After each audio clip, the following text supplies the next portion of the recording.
Well, good morning, good evening, good afternoon, and good night. That doesn't mean go to sleep. That just means I hope that you're having a good night wherever you may be on this wonderful planet that we all inhabit, which is, of course, the planet Earth. I am your host, CB Smallwood, broadcasting live across the uh, entire spectrum of the planet, wherever internet and Wi Fi is available, fiber cables. And who knows, maybe echoing out into deep space. Anyway, we're going to get the show started. Today, what we're going to be doing is we're going to be drawing some WILDCAT. Yes, I said it, WILDCAT. I am the creator of this savage beast. So, first of all, I want to talk about some stuff that I alluded to, but I didn't have at the time, but now I got them, and I just want to share some stuff with you, okay? And I promise this will be really quick. Now, first of all, this was a sketch that I had mentioned sometime earlier. I don't know when, and these are three indie characters. This one is mine. These other two are not. And I just get these little story ideas, and I don't want to get too much into it because it's I'm just so far behind on projects, and trying to get up with people to propose things is just so far out of reach because I just need to finish things, and I need to focus. I need to focus all my powers on finishing the Wildcat anthology. I need to take it to that level. And I'm sounding like some character I've seen on some cartoon, and I don't know what it is. So I just want to share that with you all. Well, a couple things I want to point out is, I'm developing artistically, stylishly a little bit, maybe. And the other thing is, when I explain the body types a little bit, this one is different from the rest, and because I wanted to draw Doomed Barbarian. That's who this is. I wanted to draw him sort of like, um, well, of course, he's like a Conan-like character, but I wanted to draw a brute. I really, really love Sal Buscema's Hulk. I love Sal Buscema's Hulk.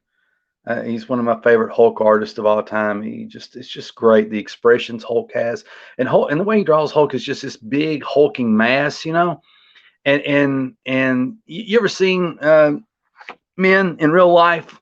Of course, everybody's seen men in real life. I'm a man, but I'm not a hulking man. Well, I got some bulk on me, but that's not like hulking. You know what I mean? No, I mean these hulking men, these men that are just like they're round, but they're not fat. They're built sturdy. They got a little bit of definition in their muscle tone and stuff. And man, these dudes are strong. I mean, they're stout. They're stout. I mean, like they don't look like bodybuilders, but let me tell you something. They get a hold of bodybuilder, they'd hurt these men.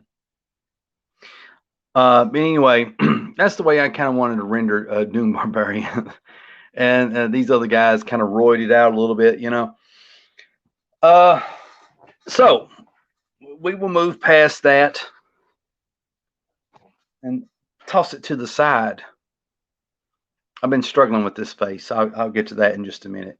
Let me go ahead and read a few quick comments here. Let's see.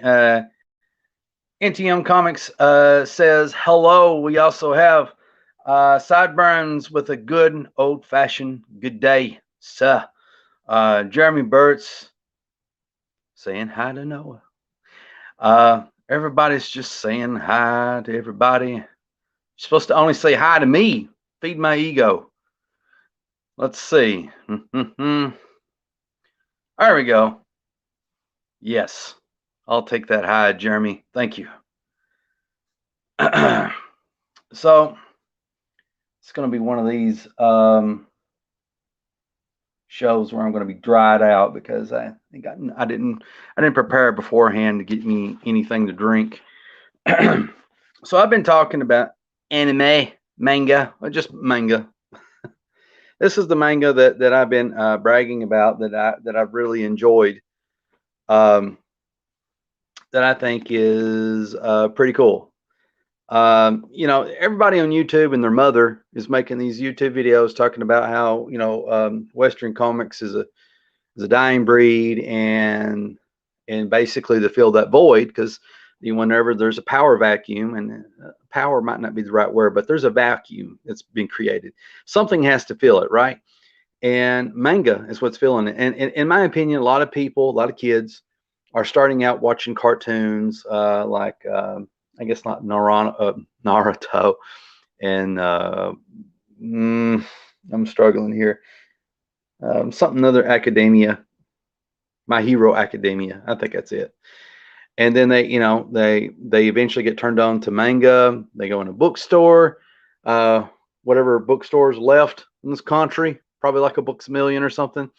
And there's like a plethora of these books on the shelves, sitting here, and it's all tidy and neat and looks really nice and inviting. And there's like multiple volumes, there's like 8 volumes of this book, I think. And so they go buy their favorite book, and then eventually they read all of it, if they get addicted to it. And then they pass by the aisles, and they see something that catches their eye, and then they're addicted. So anyway, let me get my brain together. Let me focus my mental powers. I lose train of thought easily. I hate that. So I was going to talk about this book briefly. I've mentioned it before. I really like it. This artist, his name is Sun Takeda. Sun Takeda. And I have no idea what Gli Ipnar means. I don't even know if I'm pronouncing it right. Sounds almost Russian. But basically the story is that this boy, he can turn into this big mascot looking character, and he gets blackmailed by this girl, and she hops inside of him, and they go on adventures, basically looking for you see this faded image in the background? That's a coin. They go looking for these coins that they take to this vending machine where there's an alien who is collecting these coins, and he grants people wishes, and he can turn them into monsters and things like that. And so there's all these monsters in Japan that are roaming the countryside looking for these coins. And if the wrong monster gets it, it's basically could bring about the end of the world type of thing. All right. So long story short, I don't really read Western comics anymore for the most part. I don't read Marvel or DC. It's been probably the last ongoing stuff I've read would been DC stuff. Honestly, I've always been a Marvel guy, but I've kind of explained why I've been done with Marvel, and I switched over to DC there for a while, and getting like Green Lantern stuff and things like that. And then I kind of jumped out of it once the whole spectrum of lanterns was over, or getting ready to wrap up. They had like the Hope lanterns and the Rage lanterns. But anyway, I've been mostly into indie, and I get bored. I'm a comic book fan, and I want stuff to read. Really love the line art, and look at the detail on this hand. Let it focus here. I like. I mean, more than likely he probably did this on computer, but it just looks, it's got this brush look to it that I really appreciate, that I think is pretty cool. Now, I'm going to warn you now, depending on your taste and your how you feel about stuff, there's some naughty things in here. I mean, you could already tell, So if you're if you don't like naughty stuff, you're not going to like this book, So they got this a lot of gratuitous things that are suggestive. But it's got a pretty good story in it, and it's been really hard for me to really get into any manga for 2 reasons. Like, one, it's like the books are backwards, and you read from Like here, you would read down, and then you read right to left. You'd read this, go down. Uh, you'd read here, and then it would be here, and then here, and here. And that ordering has always messed me up. I actually had to watch a YouTube video to teach me how to read this stuff. So that was one reason, never got into it. And the other reason is most mangas don't look that good to me. A lot of people copy one another, a lot of manga artists, I think. But there's like some details in here that I really like, that I think is pretty cool. I'm not going to flip through this whole book, but I promise you the art does get better in this. It gets stronger. I mean, I really like the destruction and the mayhem there. That looks really cool to my eyes. And I know you can't really see the details and the cross hatching that well. Let's hopefully let it focus. But it's pretty cool.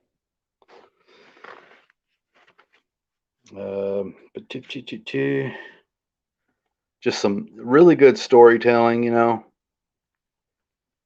And look at that splash page. I'm going to be honest. I kind of want to borrow that. I'm not going to lie. But it's just really good stuff. Let's see. It's just interesting.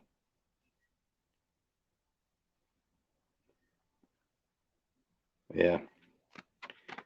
Just about done flipping through it.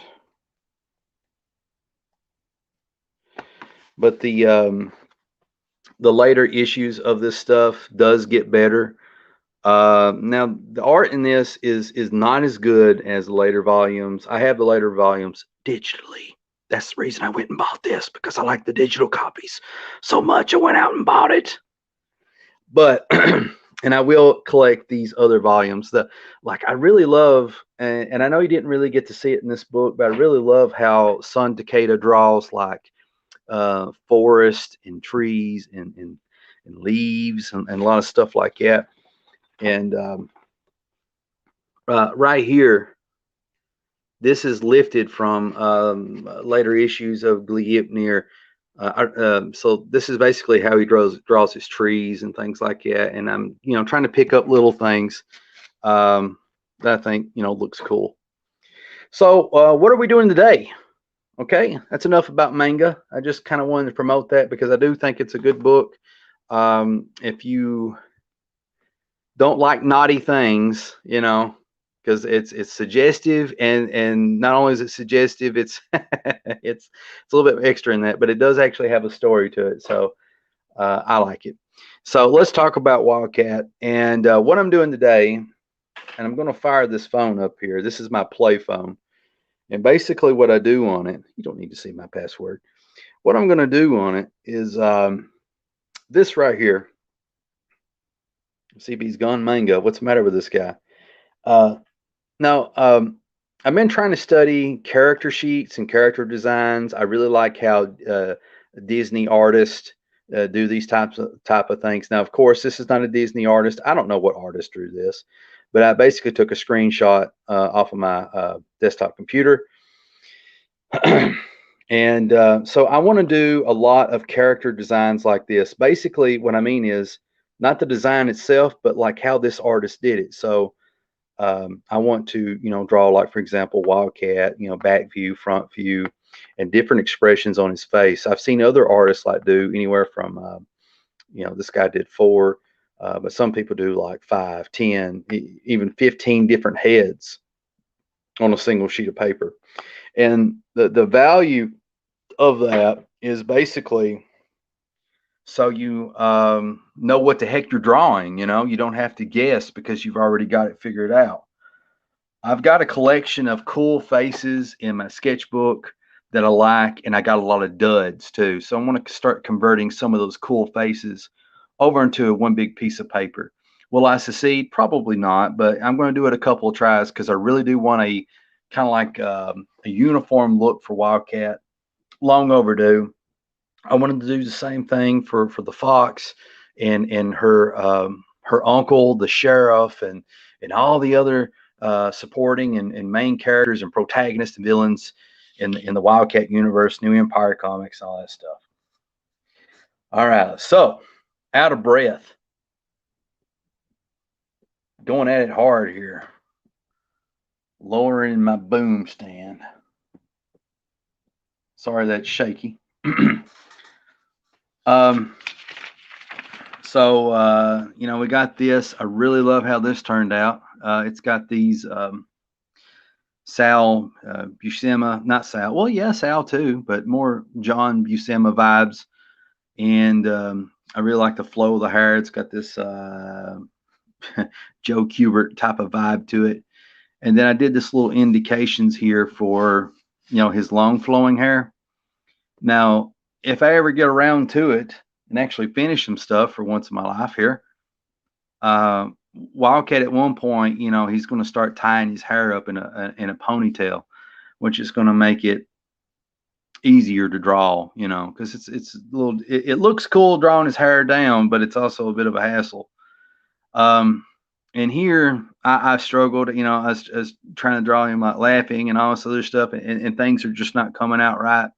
This is the most decent version of his face, of this angle with this particular look that I've done so far. I like this one, so I like the main top one, and I like this one. This has some Sal, not John, but Sal Buscema vibes to it, and also kind of a Joe Mad thing, you know. All right, so let me answer some comments, and then let's get sketching. Let's get rolling here. I'm way behind on my comments. I'm a bad man.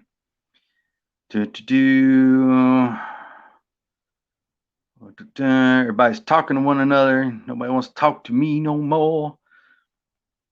Okay. I'm still scrolling. I'm sorry. All right, here we go. Our great friend NTM writes, CB, when are you going to stop showing this weeb stuff and start drawing? I'm trying. You're stabbing my soul with your comments. Salazar writes, I need to do a thumbnail for tomorrow's stream on the Toraco Creative Cast. And am I pronouncing that right? Is it Toraco? Toraco. I'm terrible. Don't dox yourself, CB. Yeah, I don't think it'd be that hard for people to figure out, you know, who I am, where I live, and all these things. I shouldn't aid and abet it. You know, I can just picture the drill sergeant now from Full Metal Jacket. You know, if you know, when that guy had the donuts in the Foot Locker. If it wasn't for blankety blankety idiots like you, there'd be no thievery in this world. Let's see. Our wonderful friend Gabriel is here with us tonight. Hello, good sir. Good person. Let's see. Jim Cox says, kick NTN Comics. Okay, I'm working on that now. I will get a team of people to make that happen. Okay. All right.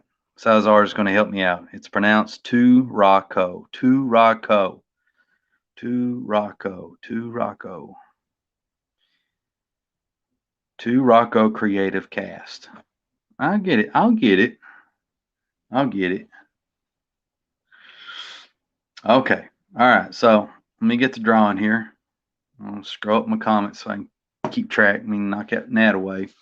So what I'm going to do here is I'm just kind of experimenting and trying to figure stuff out. Don't have an eraser. Well, yeah, I do have an eraser on this, but I don't use it.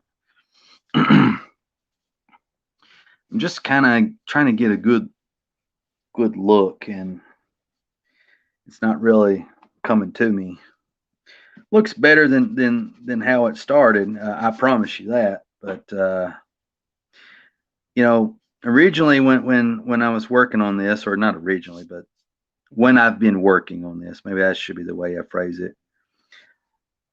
It was coming out really weird. Like his features even still, his features in this piece kind of reminds me of this actor that was he plays a bad guy all the time, and he killed Sean Connery in The Untouchables. I think it was him killed Sean Connery. Well, this all this eraser marks, he's smiling really big, and he just had that look about him, and he looked awful lot like that guy, and I was like, oh, that's not the look I'm going for here.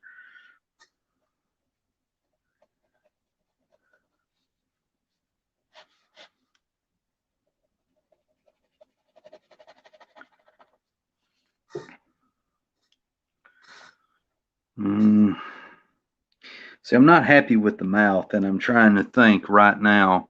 Like, this looks okay to me so far. Bela Lugosi.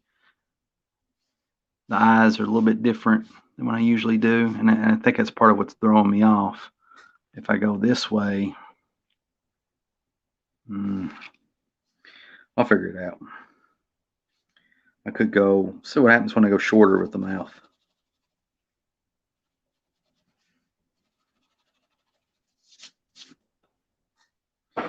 Wildcat usually has like kind of do a wide mouth for him, Oh, shoot, turn into the paper. That's good. Tell your mama about that.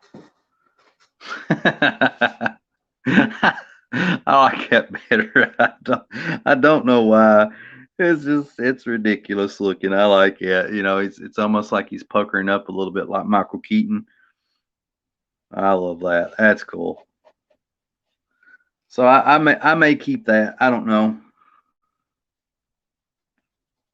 The idea is to put some of the more better faces that I've already drawn and transfer them onto one sheet. So I have this kind of like this Bible of Wildcat. Not to be blasphemous, but you know what I mean. But people use that expression. The Bible. The Bible, like they make comic book Bibles to where it's like explains your whole universe and stuff like that. Well, I mean more like an artistic reference. Character sheet.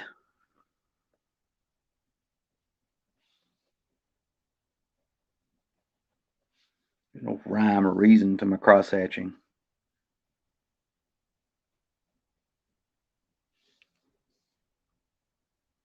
I really like,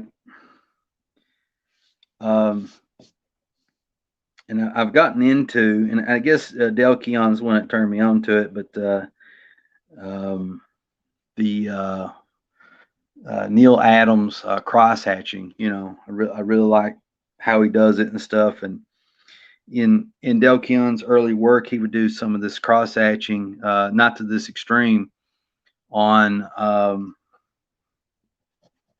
Dragon Force. I love the way he draws Dragon Force, so I've been trying to pick up some stuff from that.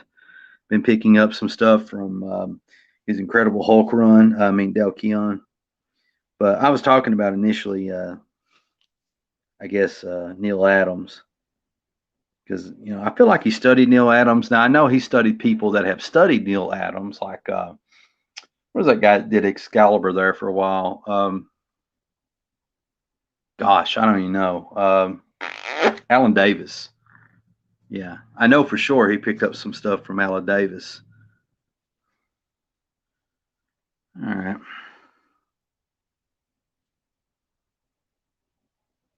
And Del Keon studied, I know he studied Sal Buscema. It's got good taste. Um, and Bernie Wrightson. If I'm mispronouncing names, forgive me, guys. I'm terrible with names. I'm like an undiagnosed dyslexic or something. I have no idea. Okay. I feel like I need to move on because I'm barely adding any extra details to this piece. I think it looks good overall. I'm happy with it. It's like he's caught some girl in some compromising position, and he's like, that's kind of what it looks like. So Okay, so let's kick it up a notch. Let's go up here. Let me raise my tripod. I'll lower it back down once I start getting into some more details, I guess. Oh boy. Now this is going to be the hard part. I have a really bad sizing issue where I draw things out of proportions, and yeah, you'll see what I'm talking about once I get started. Or maybe I'll do myself proud, just go around and actually do a good job. So what I'm going to do is I'm going to try to draw some wildcats standing up. Let's see. I think maybe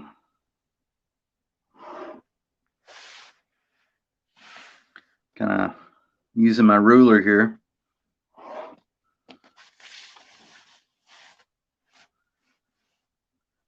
And somebody's horrified right now. It's like, oh my God, don't use that for that.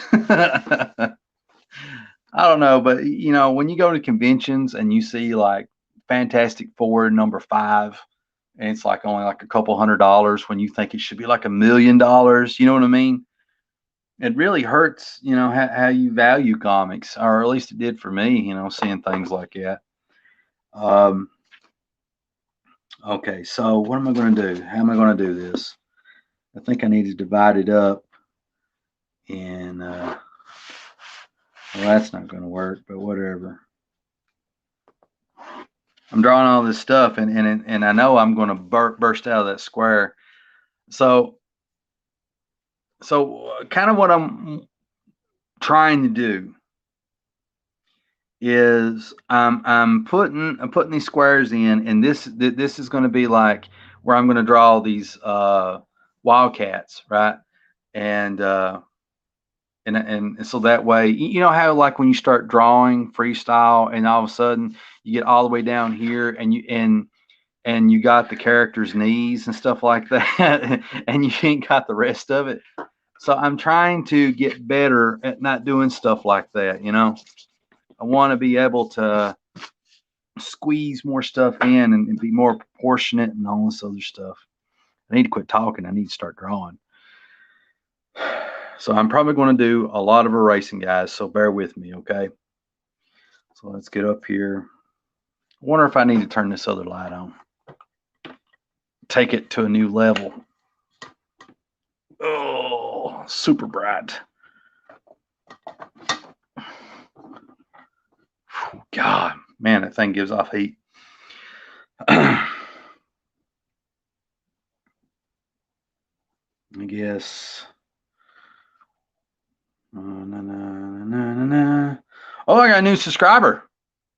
I don't know if you saw that, but whoever you are, good sir, ma'am, thank you. I really appreciate it. I know I sound like I'm being sarcastic, but I'm being honest. I love this pose, by the way. That's a pretty killer pose. I like to get to the point where my art's more, you know, organic. English, CB. You don't get hyper excited. Okay. So let's go ahead and start roughing some of this in. And here. Already, I can tell because he's got uber big arms that this isn't going to fit. So I'm going to shrink the head. Shrink the head. And that means I can kind of, at least in theory, fit everything else, you know, shrink everything else. So there, I think that worked. That may have fixed my dilemma. Okay, so it's not.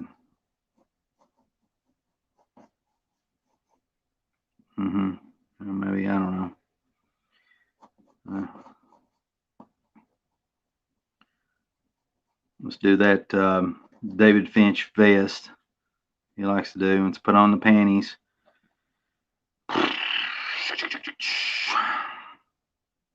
Well, I don't know. I need to, let's get his butt cheeks going.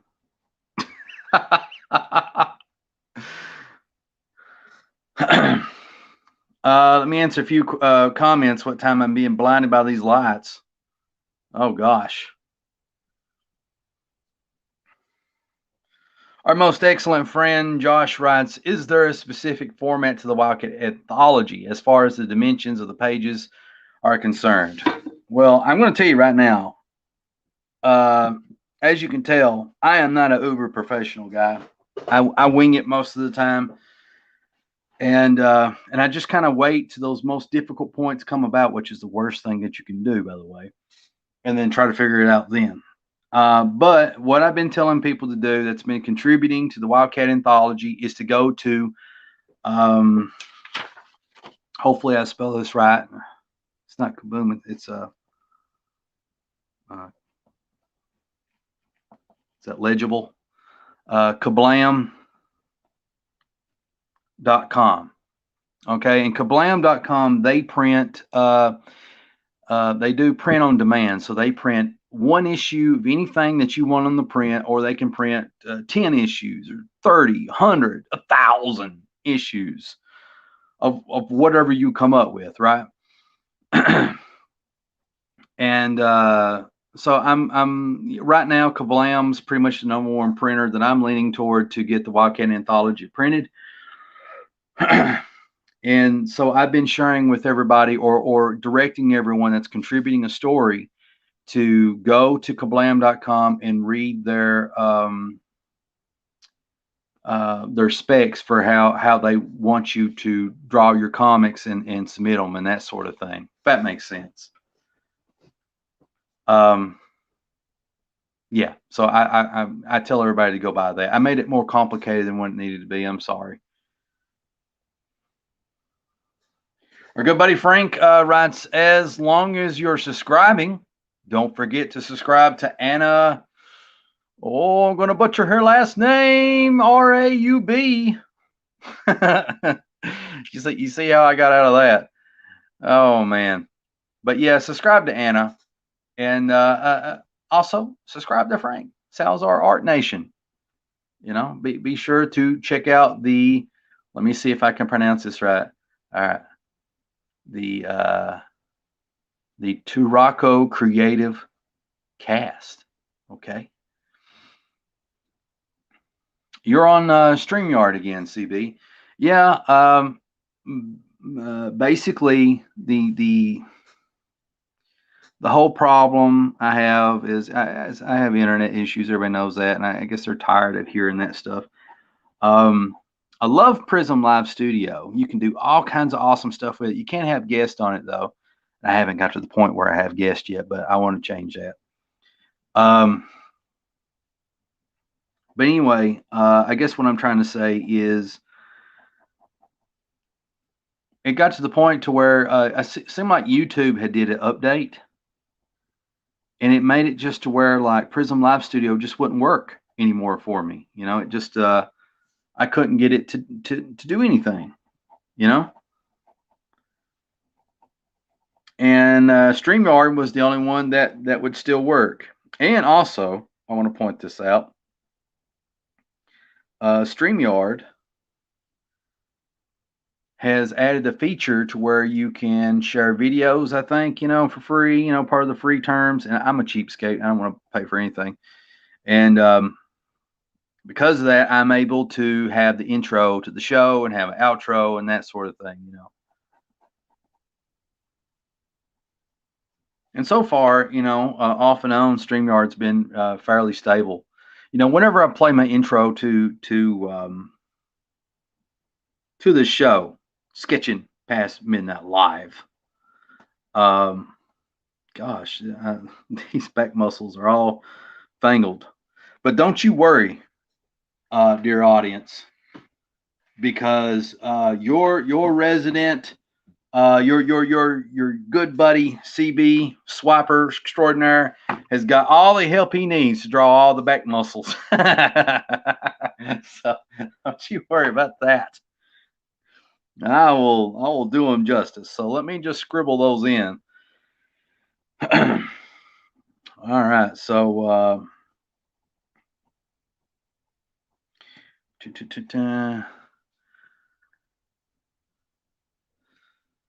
Hey, you got it.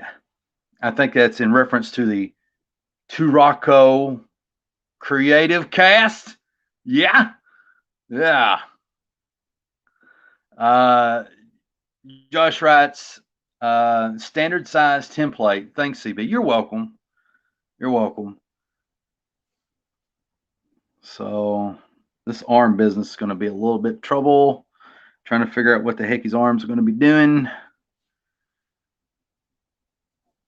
I'm basing it roughly off of this character here, and he's kind of just.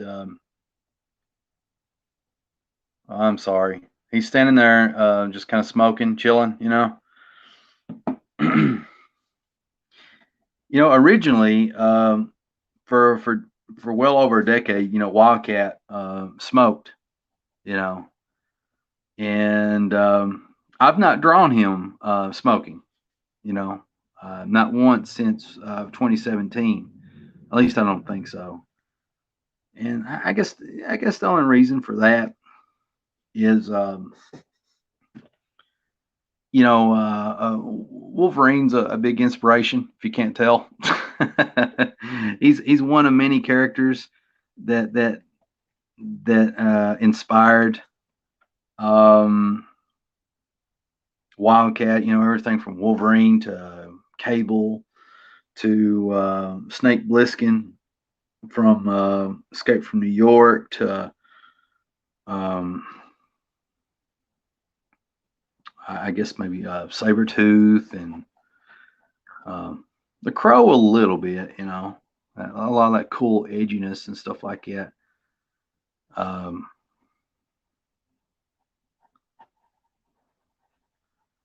See, wait a minute, I'm messing up because I have this rule where basically, and when you draw big dudes, you can break the rules a little bit, but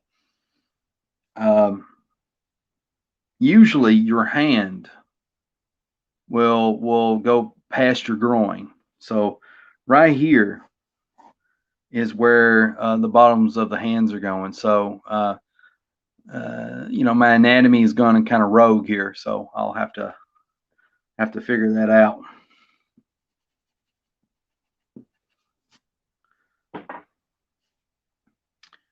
So I have a couple options. I could either drop his butt lower or just you know what, I told you guys I'm going to be doing a lot of racing on this because I'm not a good artist, okay? That's the secret, but don't tell nobody. It's just between us.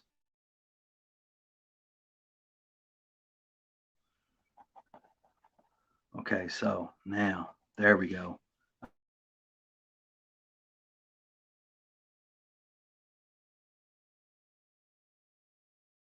Ah, shoot. Wait a minute. These hot lights are burning me up. All right, right here. Just do the circles. Do the circles, CB, and just maybe work your way up and see what happens. Okay. That looks very gaudy, but it is what it is, okay? I'm trying here. Yeah, look at that butt.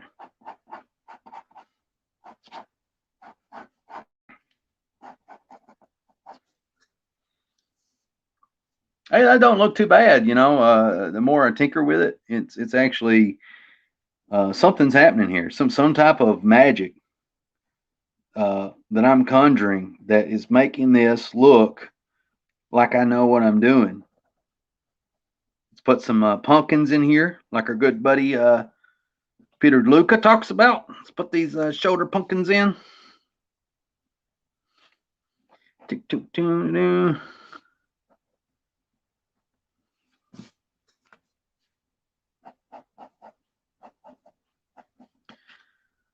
All right, now let me do something about these circles here.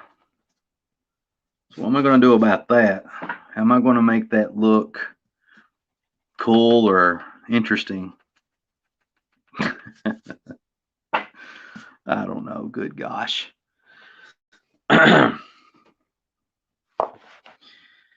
So, what time I'm thinking about this? Um, Let me express my feelings. Can I talk about my feelings? Let's see, I guess his thumb would be right here. It'd be like a thumb, and then this would be his little finger here. And I know you can't really tell. So, oh my gosh, this looks terrible. What is this? What is all this? But in the future, not saying right now, what I would like to do is actually have have some people on the show, and just everybody have like a really good time, like live stream with other humans. And I want to get back, and I'm not saying what when, if, or where, and all this other stuff, but I want to get back to the point where I'm actually doing like a really good show, where I'm planning it out, where I give you the weird or interesting news for the day, like I used to do for a short little stint. Um, have things really, planned out. I want to really suck the life out of it by making it non-organic.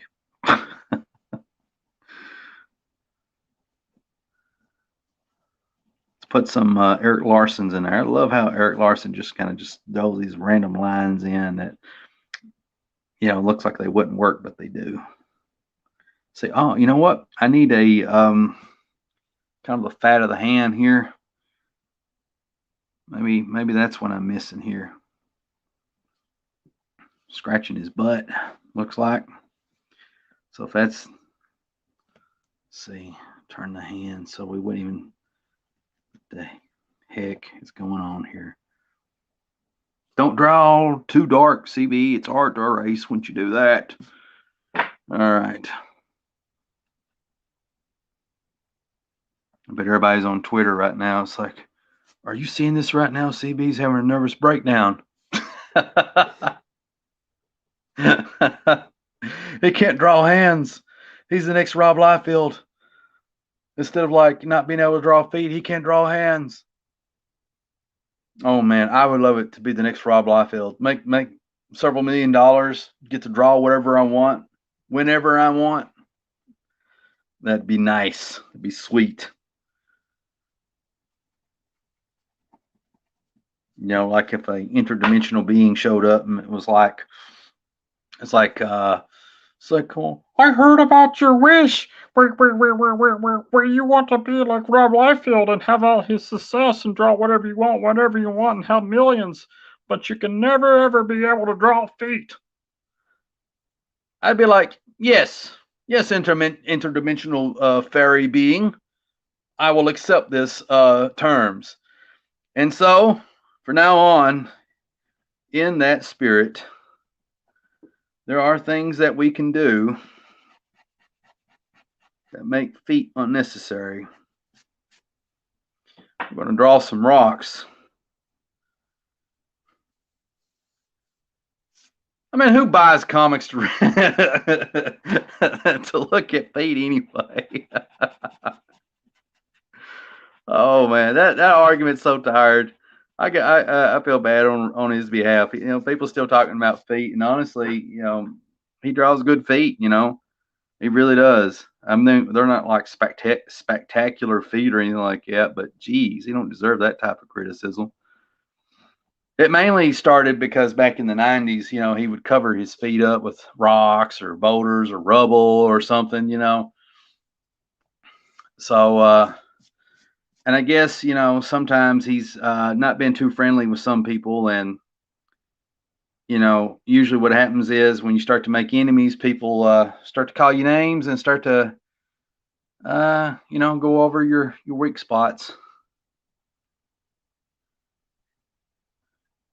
I'm not going to argue whether he deserves this or that or not. I'll leave that up to you. I like Rob Liefeld's stuff. I do wish though he would, do like Jim Lee and just hire like a team of people that never gets credit, and do work on the backgrounds. His a lot of his backgrounds are pretty blurry, and I just wish that he would hire somebody to, like a team of people to do some killer backgrounds. There is an issue of Lobo that he drawed. Let me hunt that out. Don't leave. I should be able to find it. Lobo.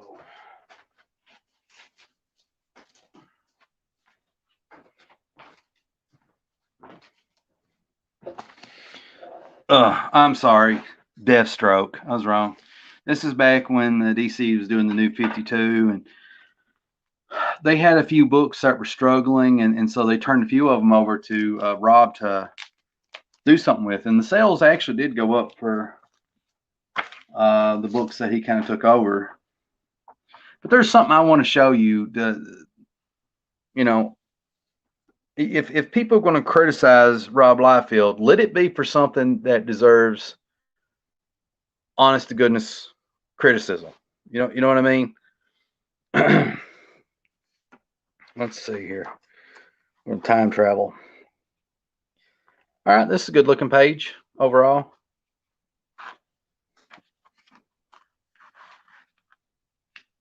Some dynamic layouts. Kind of puts you in mind of manga, which he has studied manga in the past. Manga. But there's a lot of these details are just kind of. It's not like how he was in the 90s. I really like Rob Liefeld from the 90s when he was doing Young Blood and when he was doing Captain America. I think that, to me, is peak Rob Liefeld. I like his newer stuff in terms of his anatomy. I feel like his anatomy is more organic and more vibrant, but he's lost all that wonderful cross-hatching detail that he used to do. But he's also refined it a lot, too. Like this, what is this? Some intergalactic lion? I've not read this in so long, I can't remember. But whatever. Oh, it's a changeling. It's some type of person that turns into something. Focus camera. Nobody wants to look at a blur. But I'm going to show you here. I like how this page is laid out. It's pretty cool. Where am I going? Oh, I'm getting closer. Okay, so like I said, I was saying that I wish Rob Liefeld would get somebody to work on his backgrounds. This is fine to me, in my opinion. I'm not a pro, just as a reader. But look at this. This annoys me. See, I guess this is supposed to be Lobo's motorcycle. I feel like somebody that's been in the business, somebody new starting out and learn the ropes and all this other stuff, I wouldn't be as critical. I really wouldn't. And I don't like criticizing other artists and stuff like that. But I feel like he's got the money to hire people to add details to this frame and make this into a killer motorcycle. I remember at one point there was like a tube. He drew a tube. I don't know what that's about. Can't even find it.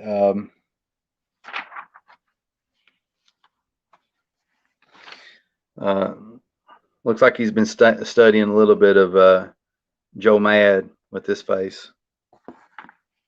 And we also somewhere I saw him look like he. Oh look, this face looks like a Greg Capullo face, if you look, or you could say Tony Daniel. But it's nice. He did really good on that. Look at that. And there was another one looked like he got something from Todd Knock, or however you pronounce Todd's name. So that's my criticism of Rob Liefeld's art. If anybody's going to criticize him, better details on things like spacecraft and backgrounds.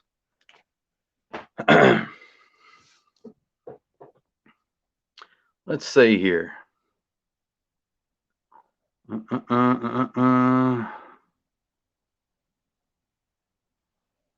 I'm trying to answer some comments. I don't mean to be quiet, guys. NTM writes, yeah, me too. Trying to work out a show right now too. It's way harder than people make it seem. Yeah, I agree. I'm of the mindset that there's a lot of people on YouTube right now, a lot of people doing stuff and things like that. And I'm not one to talk because I ain't got it all figured out.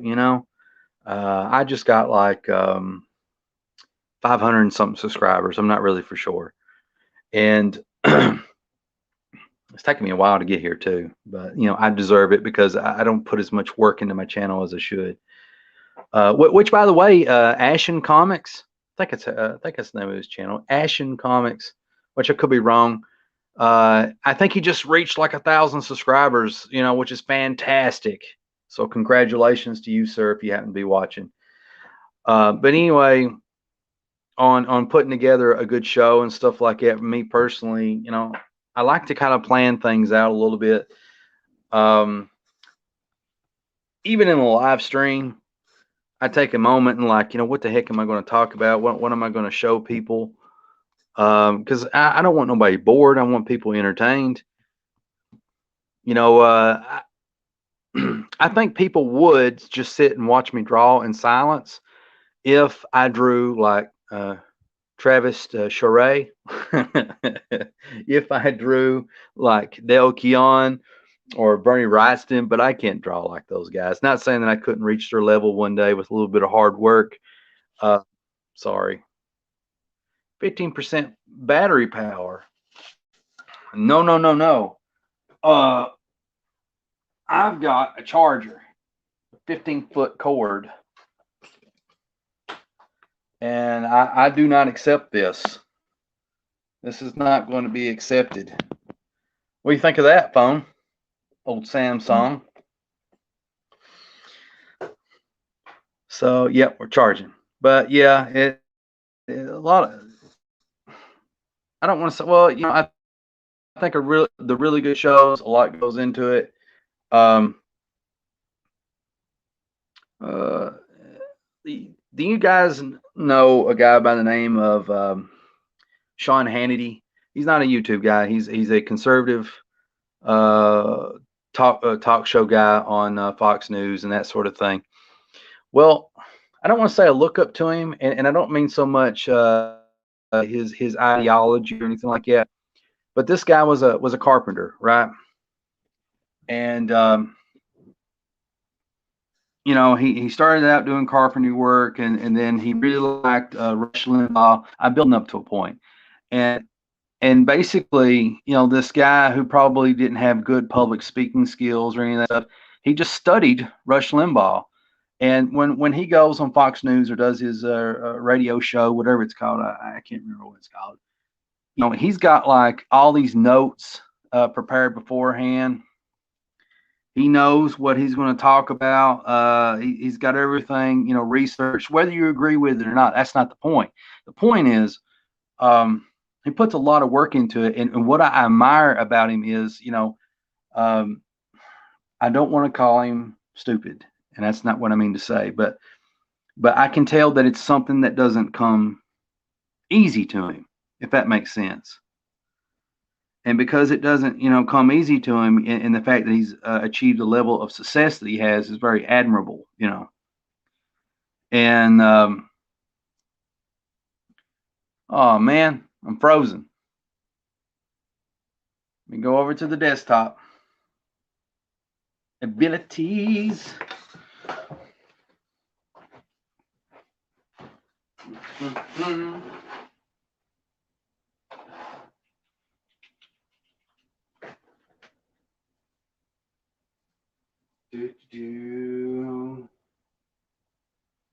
Where's my hands? Yep.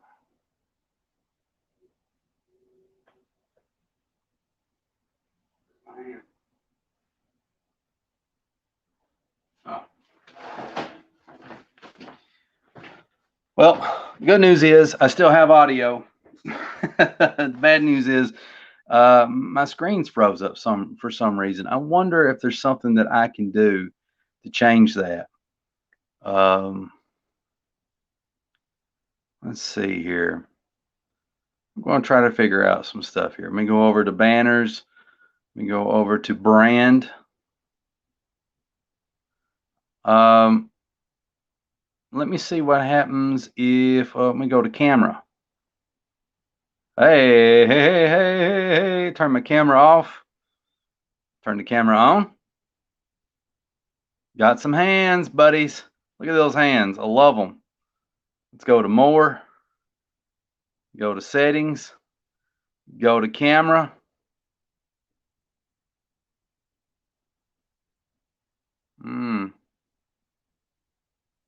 Yeah. If you're having issues, try restarting your device. Who wants to do that during a live stream? That kind of sucks. So, yeah.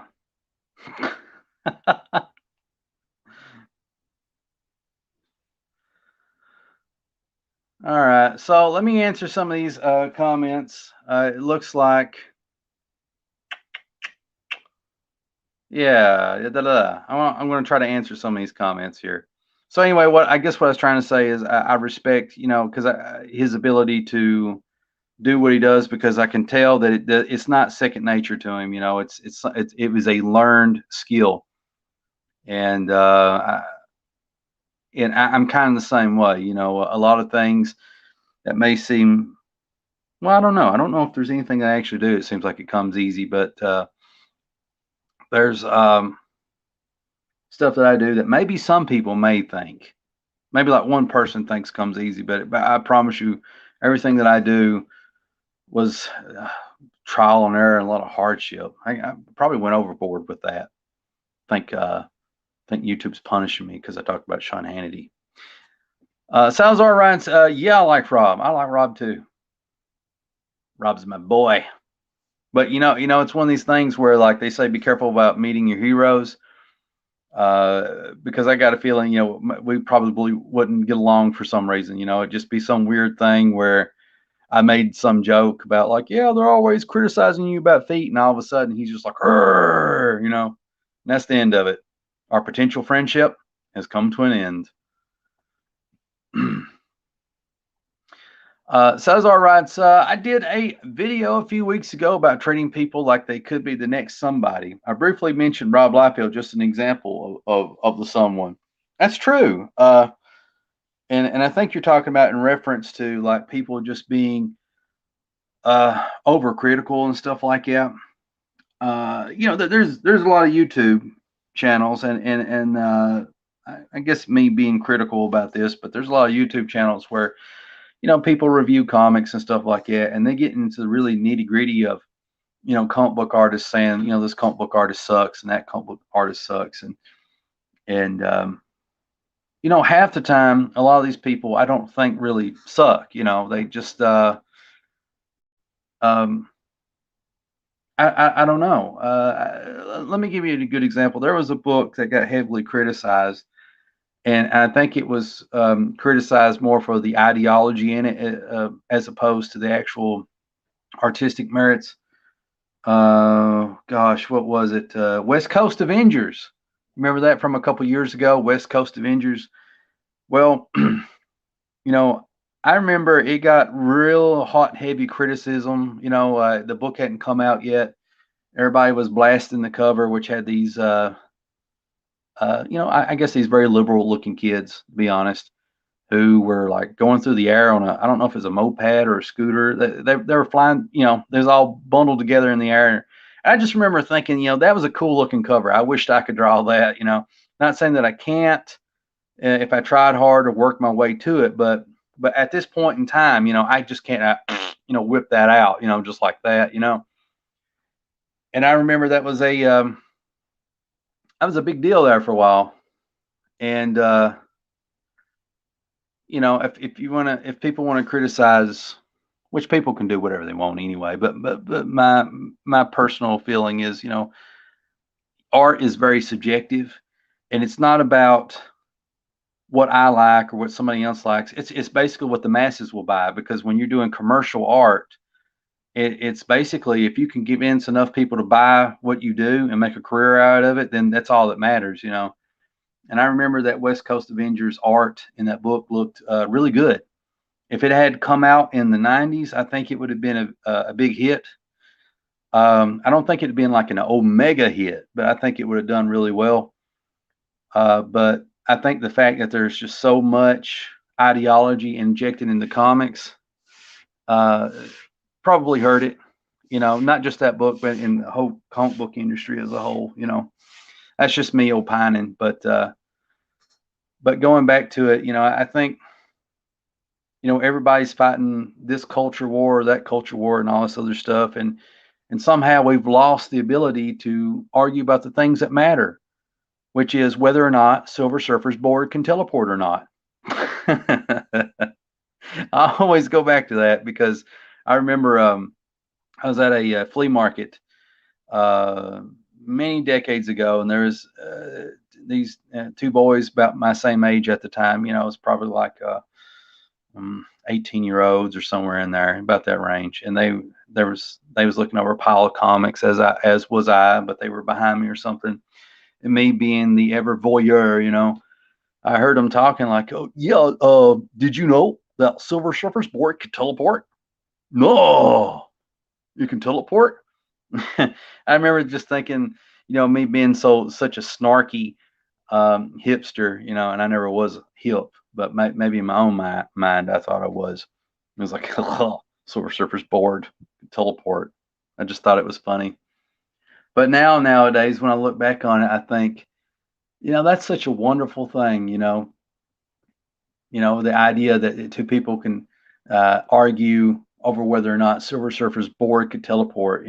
I wish we could go back to those days. That'd be so wonderful. Didn't matter if you was conservative, liberal, atheist, agnostic, Christian, Satanist, Buddhist, or whatever.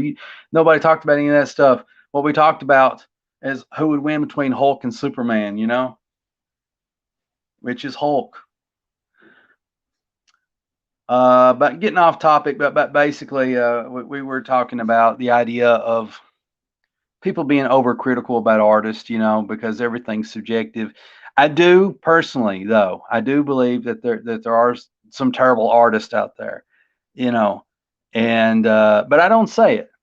I don't go out and say it because I don't see what the point is, But now with Marvel and DC, they set the bar high back in the 80s and 90s, and a little bit in the millennium. And so it's by those standards that I would say some of the newer artists are terrible, but I don't see a point in like pointing this one out and that one out. Maybe I'm being mamby-pamby about it. I don't know. Probably. NTM writes up, modern Liefeld makes me feel good about my abilities. God, what a sword and dagger in the heart. Right now, poor Liefeld's feet is burning, buddy. Burning right off his body. Not nice. Not nice. Cesar says, no problem, CB. We're still here. And guess what? So is my hands. My hands are still here. Not anymore, though. Cesar writes, yeah, treating people like people and not talking down to them. Yeah, that's true, just everything's just so polarized, and I wished it wasn't like that. People don't know how to agree to disagree anymore, and just everything's just almost like a religious fervor. It's crazy. It's crazy. Everybody's lost their mind. I like the 90s Liefeld. Yeah, I do too. Particular the Youngblood stuff and Captain America's my favorite stuff that he did. I feel like it was like peak Liefeld. I do like his newer stuff. Like I said, I feel like his the way he does anatomy is a lot more dynamic now. It's got more of a Jack Kirby / John Buscema feel to it. His bodies. Now I have seen some bad anatomy that he's done recently. Wolverine. Not gonna say which one. You can probably look it up, but man, he's missing a lot of that cool edge he used to have. I think a lot of it, came from some of his fellow artists that were working with him at Maximum Press and Extreme Studios. I think Stephen Platt was a big influence on him. because I think when he saw Stephen Platt, he really upped his game and studied him. Irony of it. Back then he had energy. Now it's stiff. Yeah, I guess I agree with that. I feel like his stuff back then had more energy, even though it was, if you looked on it, very stiff. As weird as that sounds, you know. And then when you look at his stuff now, it looks more fluid, but there's a stiffness to it. Or maybe I'm grasping at straws. I'm probably grasping at straws. Straws. So all the stuff he isn't good at sticks out like a sore thumb because it's stiff, and I don't care for his modern inking.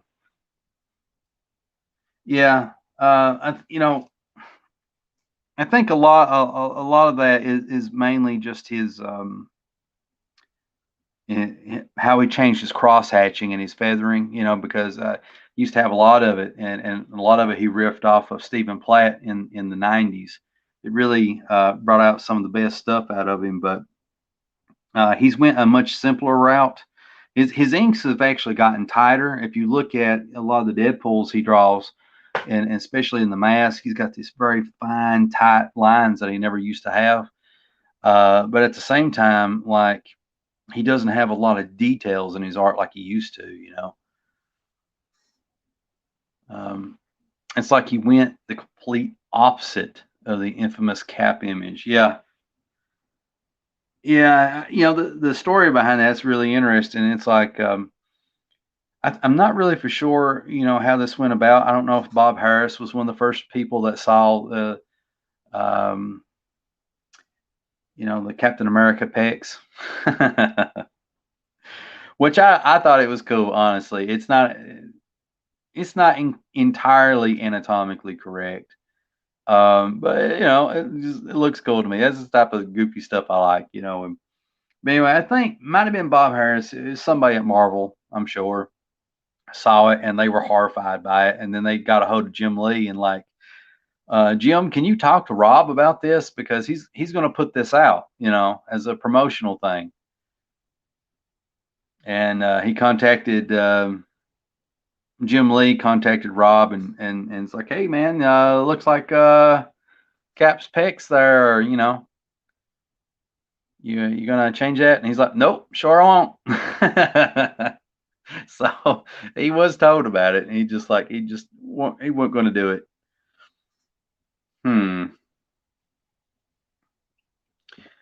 So I wonder if there's a way to fix my camera. I really would like to get back to drawing this where you could all see it. Oh, it's glory. StreamYard. Why would you do this to me? Put some leaves on the background. Will that work? I'm hitting buttons right now as I'm speaking here.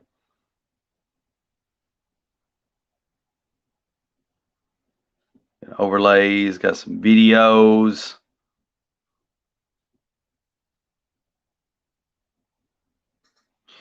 Try restarting the camera. So this is going to sound dumb. How do I do that? How do I restart this camera? Because in the StreamYard app, I can hit the camera button and we see my hands. I'm afraid to hit the mic button, because if I do that, the thing probably break down like no other. Let's see here. Settings, camera. The heck was that hissing? Camera, facing back, facing front.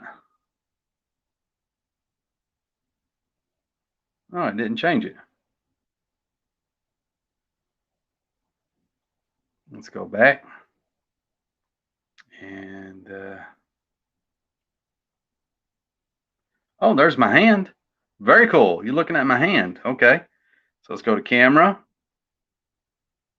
Let's go to mower. Let's go to settings. Let's go to camera. Facing back. No, go back. Come on. Yes, that's what I want. Facing back. Camera. Exit out of settings.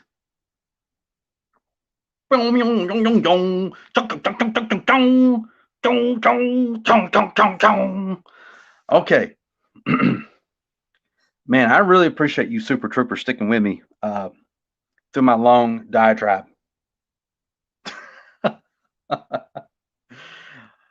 We did it. We did it together. We got to thank NTM Comics. Let's see. Salazar writes, CB's back. Yeah, I'm back for now as long as this stupid thing works. So basically what I did, I know you can't see it, but when you're using StreamYard, there's like a mic, cam, guest, and more button. So I went to the more button and I scrolled down, hit settings, and then I went to camera, and then you click where they're front or rear facing. So I clicked the front facing one, and then turned it on, and then turned it off, and then turned on the back, and then here we are. So if you guys ever run into that problem, that's what you do. So just remember that. Salazar writes, I know StreamYard very well. Huzzah! Huzzah! That should be something that a superhero says, like as they're charging into battle. All right. So kind of afraid to put my fingers here now. Like somehow the camera will freeze again.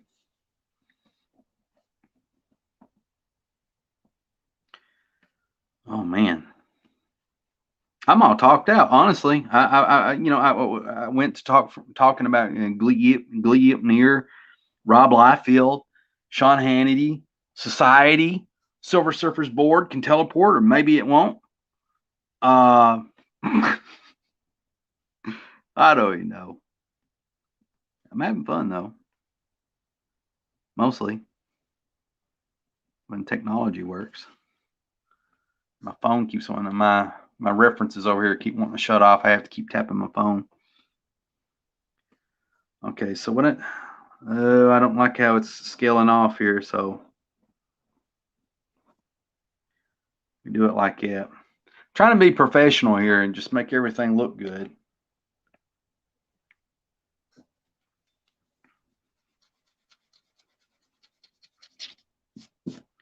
Trying to be sort of like a pro, halfway pro-ish.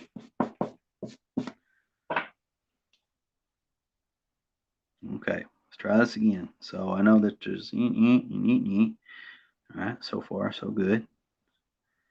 And we're turning this way. I'm going to turn his head that way. And I guess I'll lure, not lure. I'll lower this where you can actually see what I'm doing a little bit anyway. Come on, camera, focus. That's another thing. That's one thing I miss about Prism Live Studio is it seemed like it was a little bit better stable, but what can you do? All right, so we're here. Come on, stabilize. Stabilize. Let me block this light. Maybe that's what's matter. Put my fingers. Focus on my fingers. Look at the hand. Well, it's just it's just not going to focus like I want.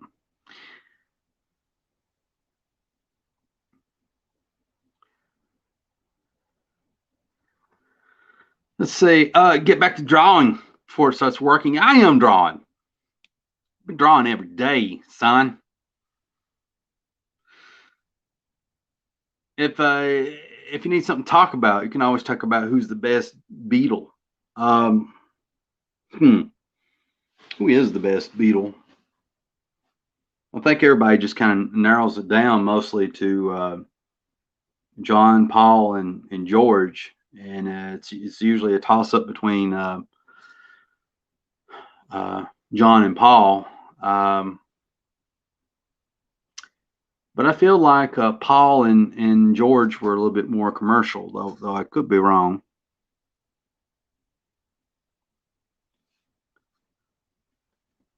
Mother, na na me,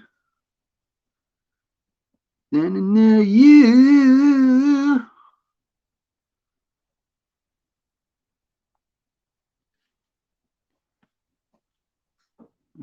I don't know. Let's put these little Rob Liefeld things in here. Put some ears. Go over here and put some ears as well.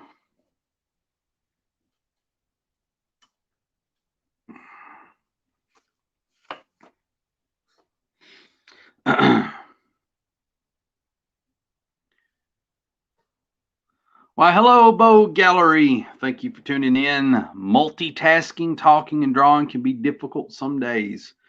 Are you saying that I'm struggling? Is that what you're hinting at? I am offended. It is. Well, I'm going to be honest with you. Not saying that I'm never not honest. I don't like that phrase. I'm going to be forthcoming. Is that a better way to phrasing it? I'm one of these people that struggle to talk and think and chew gum too. Something like that. Whatever, however that expression goes. My brain is like a Windows 1998.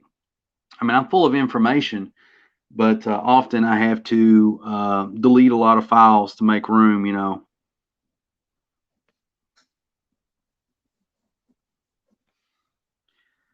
Let's see.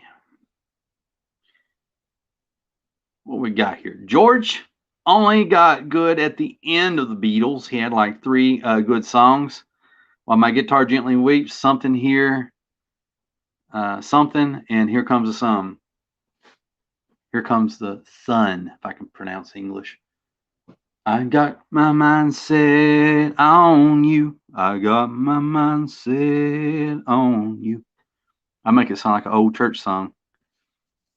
You know, that song's kind of special to me because I remember sometime in the summer, I don't know if it was like 1987 or 89. I have no idea when that song even came out, but it seemed like sometime in the late 80s, early 90s, that song was playing on the radio.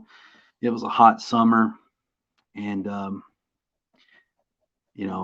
mama and the family, we loaded up in this van that she used to own. I remember for what seemed like 5 or 6 years, there was this sucker that I got from a bank, one of those round suckers. It's got that the little, it's a sucker that looked like yes, it's got that hoop on it, you know. And for like a long time, like either me or my cousins, we had taken the sucker out of our mouth, or one of us did, and we just laid it on some coffee table in the back of this van. Had this blue carpet in it, and it stuck there forever until they sold the van. But anyway, the reason I bring it up, got my mind set on you, or however the song goes by George Harrison. It's a great song, by the way. If you've not heard it, you need to go look it up. It's on YouTube.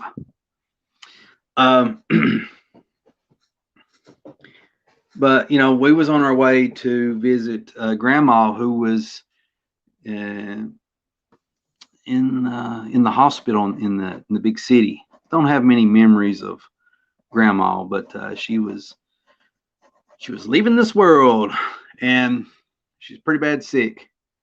And I just remember on the way to the big city, that song playing on the radio, and everything looking so green outside because it was summertime. And it's just funny, how the things we remember, how life works out, and how music is so much part of our lives, in interesting ways.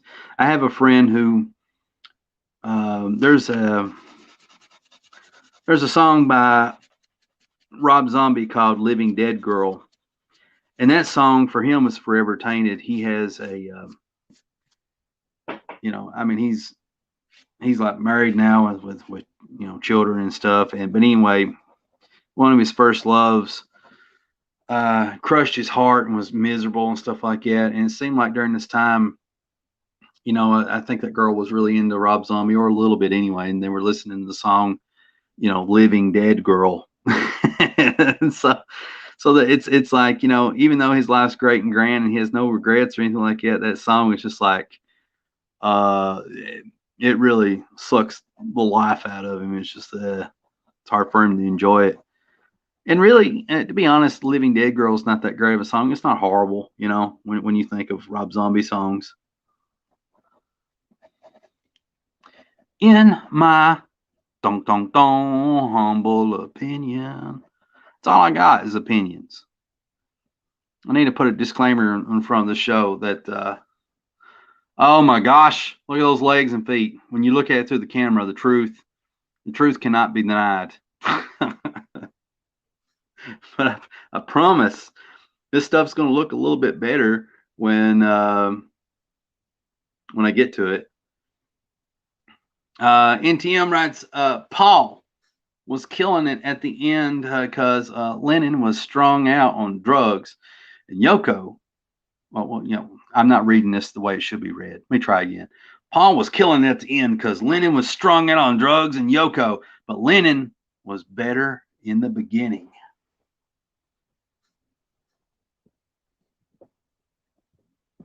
Sounds like you know your Beatles. Have you heard that song by George Harrison, by the way? Got My Mind Set on You. It's an awesome video, too, because,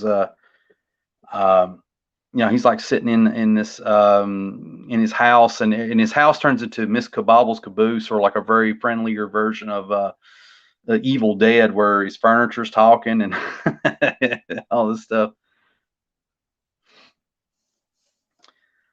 Let's see. Frank writes, are there any drawing practices you recommend? Oh, like ways to improve in drawing resources? Well, if that's what you mean, yeah, I guess so. I guess so. Let's see. I'm just showing everybody, what this page looks like, because I'm pretty sure everybody gets bored of looking at the same thing. But all right, so there's a couple things I recommend, and again, I'm not a pro.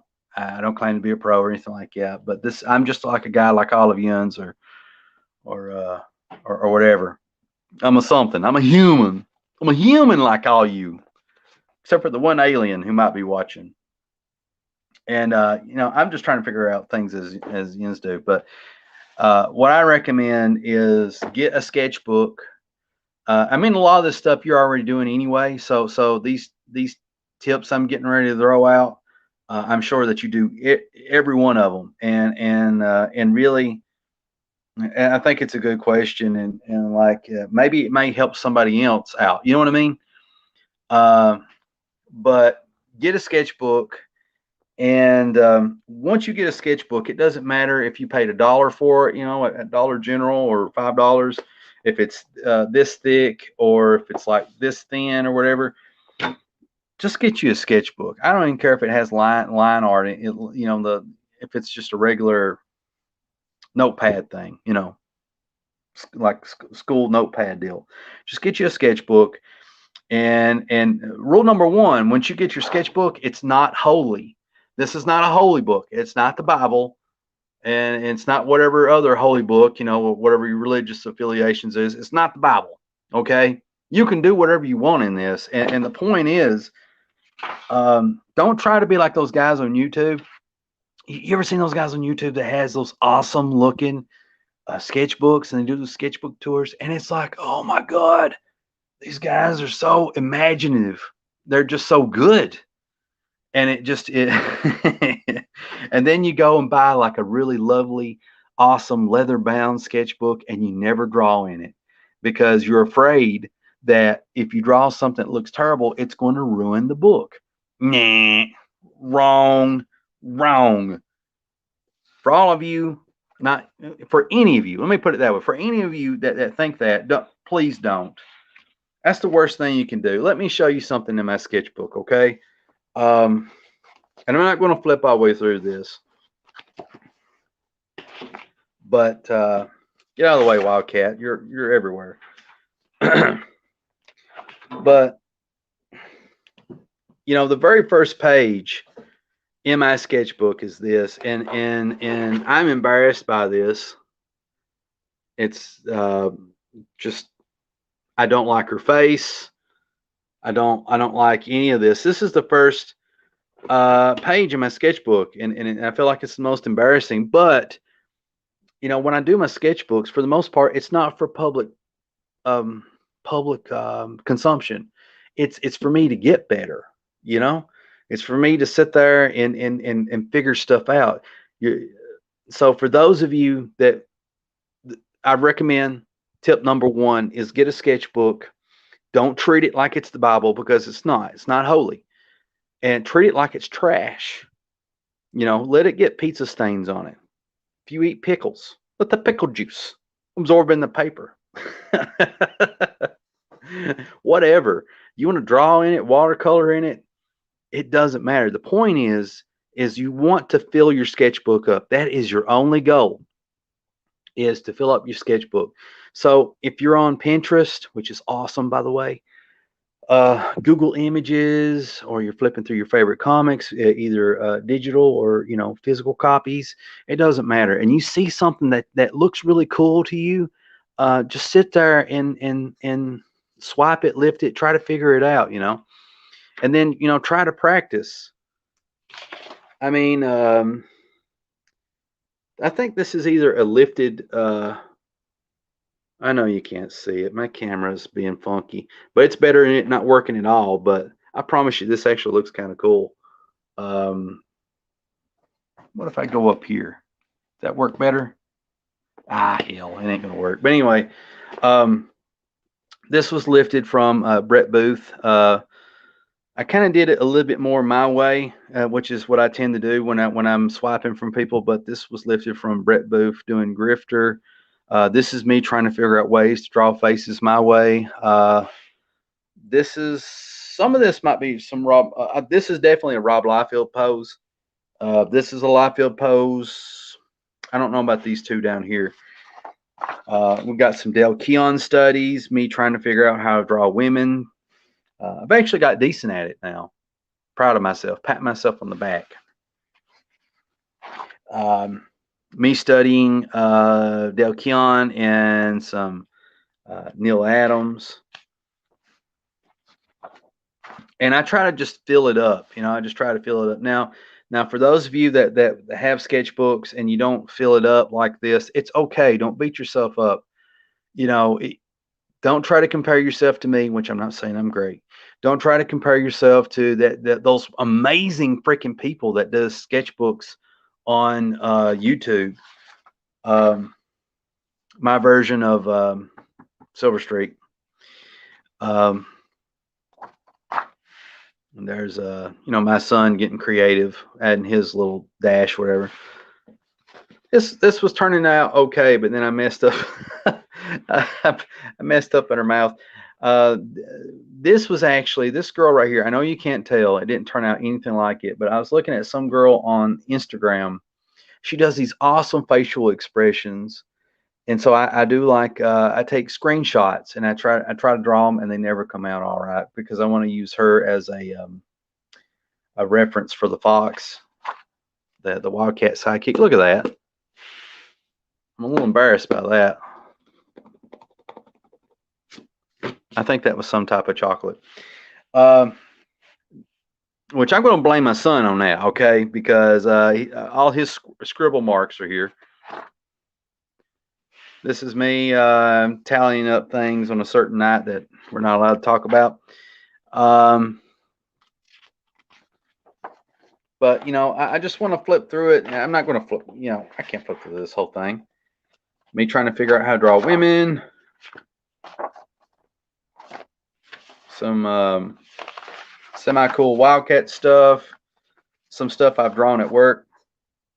This is kind of like how I'm going toward drawing Wildcat now. I know you can't really tell, but me studying Kelly Jones.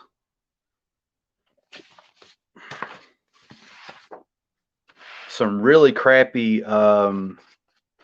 Groon's another character of mine. I just couldn't, this is the way I was leaning toward Groon looking. I hate this face over here, this one right there. I hate it. Can't stand it. I could never get a good side profile, but I got some bad drawings here and some good ones, some decent ones, and I'm swiping people, ripping people off, doing my own thing. There's it's kind of like my version, but it's pretty much Todd McFarlane Hulk.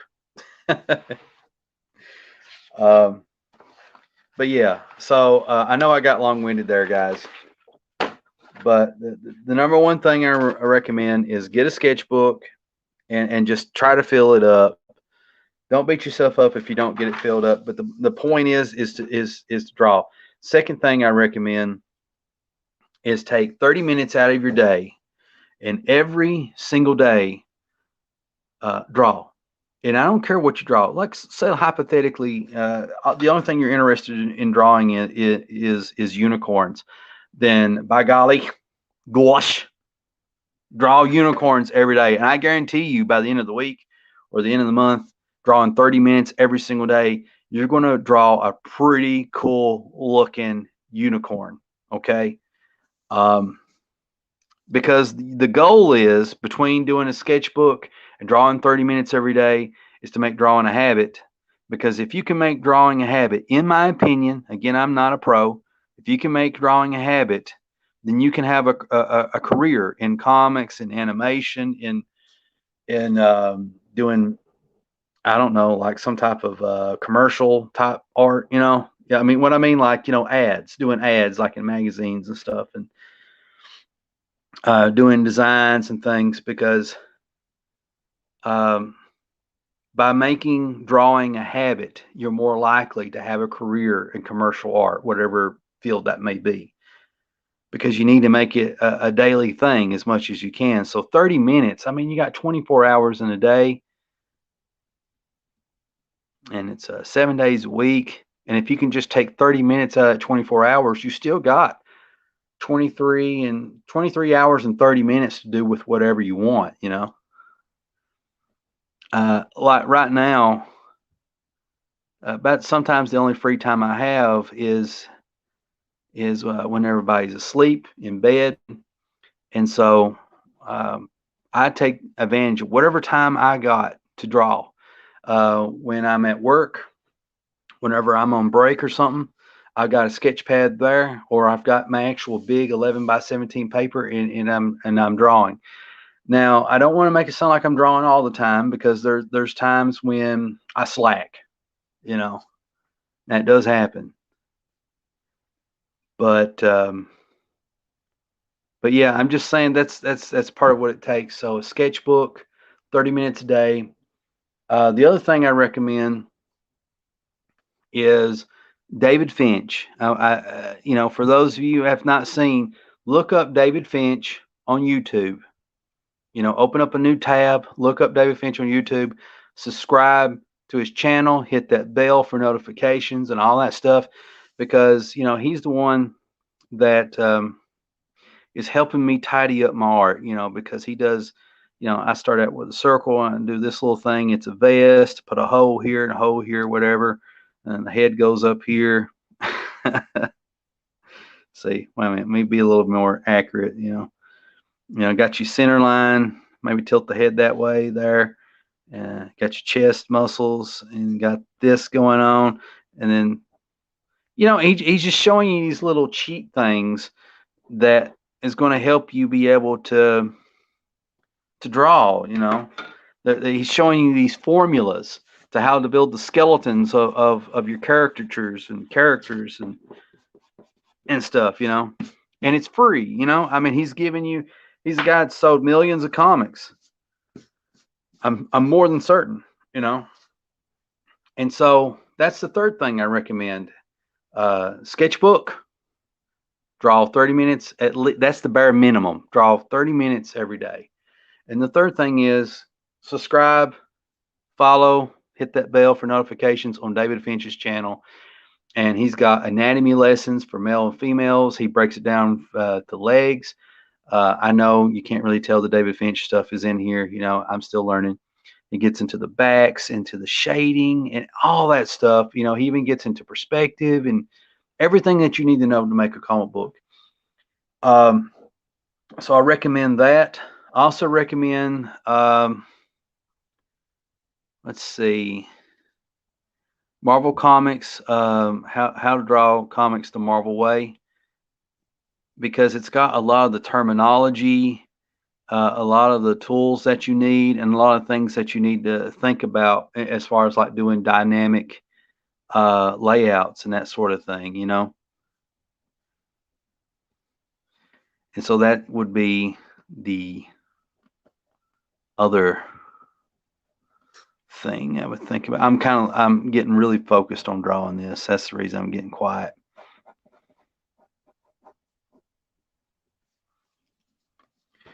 Sorry, but get that book. You can get it digitally for free. I'm not going to say how, but and you can also buy it, which I own a copy and have a digital copy. You know.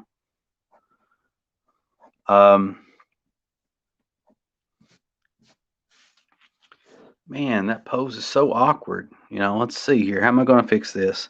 He just kind of looks like, I don't know. I don't know what he looks like, but I don't like it. No, sir. It just kind of looks like he's, just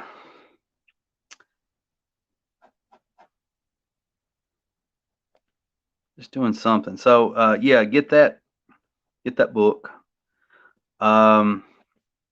There's also a book by this guy named Christopher Priest, and he's got like a gazillion books. I think a lot of them ain't nothing to write home about, but there's this one. It's about how to draw comics, and I can't remember. It might have been how to draw superheroes, and he's got like, you know, like 10 different or like 30 different female heads, 30 different male heads, and he's showing you how to draw the anatomy. I think that book is also very helpful, which I don't even know where that book's at. You know, I had it somewhere and it's disappeared. And I think the other thing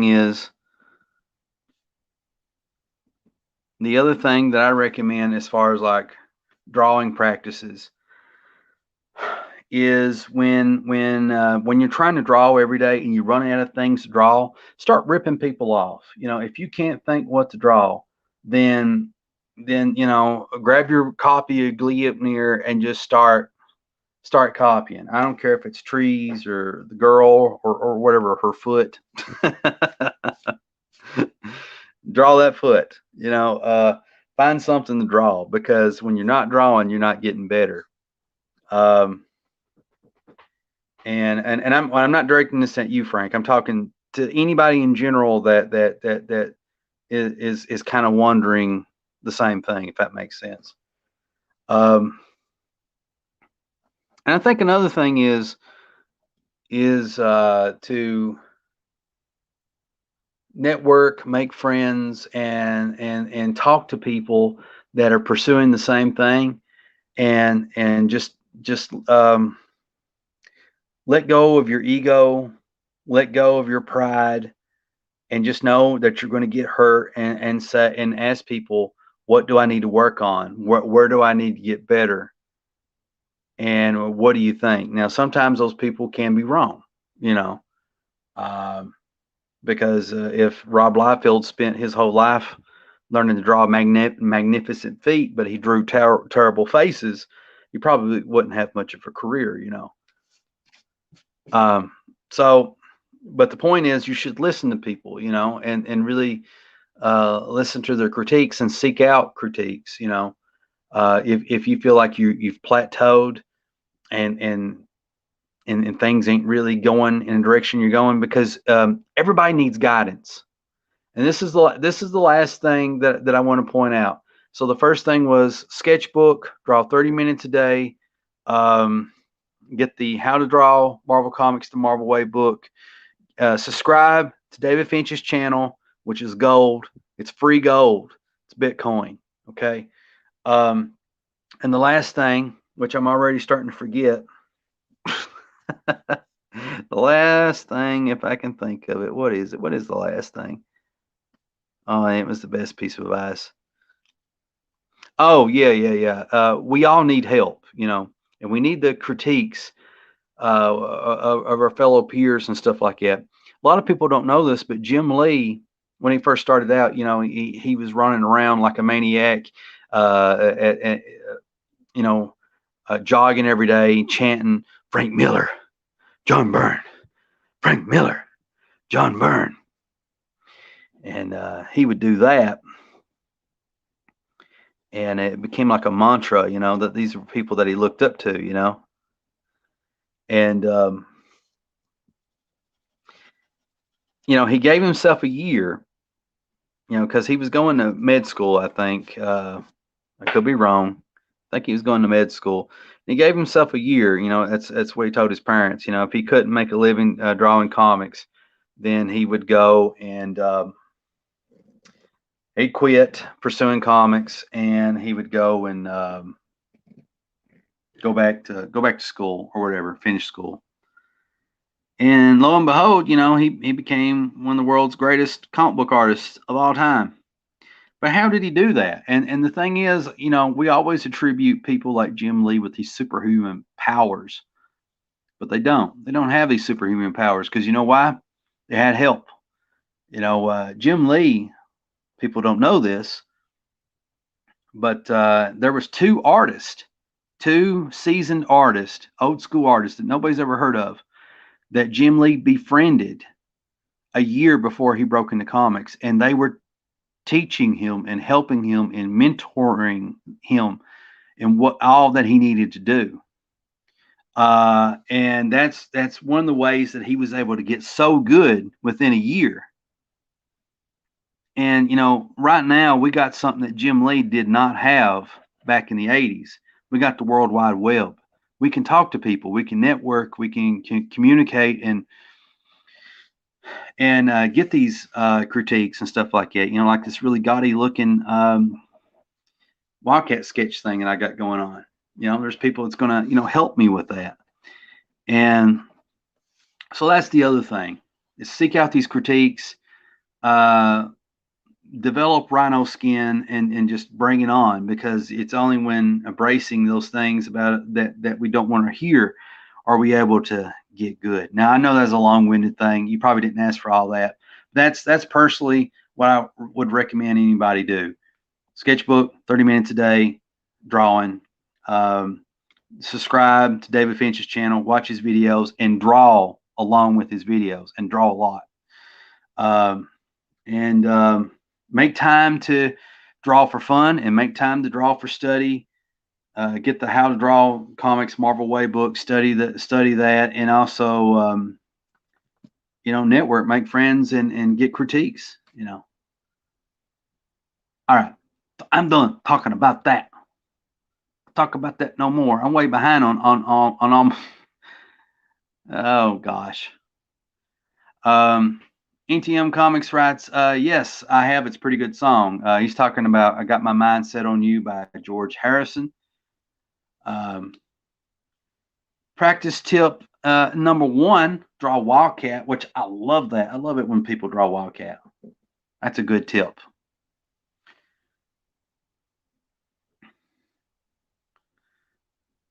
Let's see. Bow Gallery. Is it bow or a bow? Bow. Bow? Bow? Bow Gallery. Right.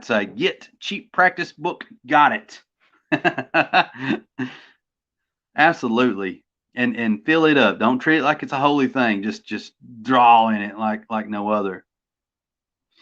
Gabriel Meza writes, I'll recommend you read Berserk, one of the best mangas out there.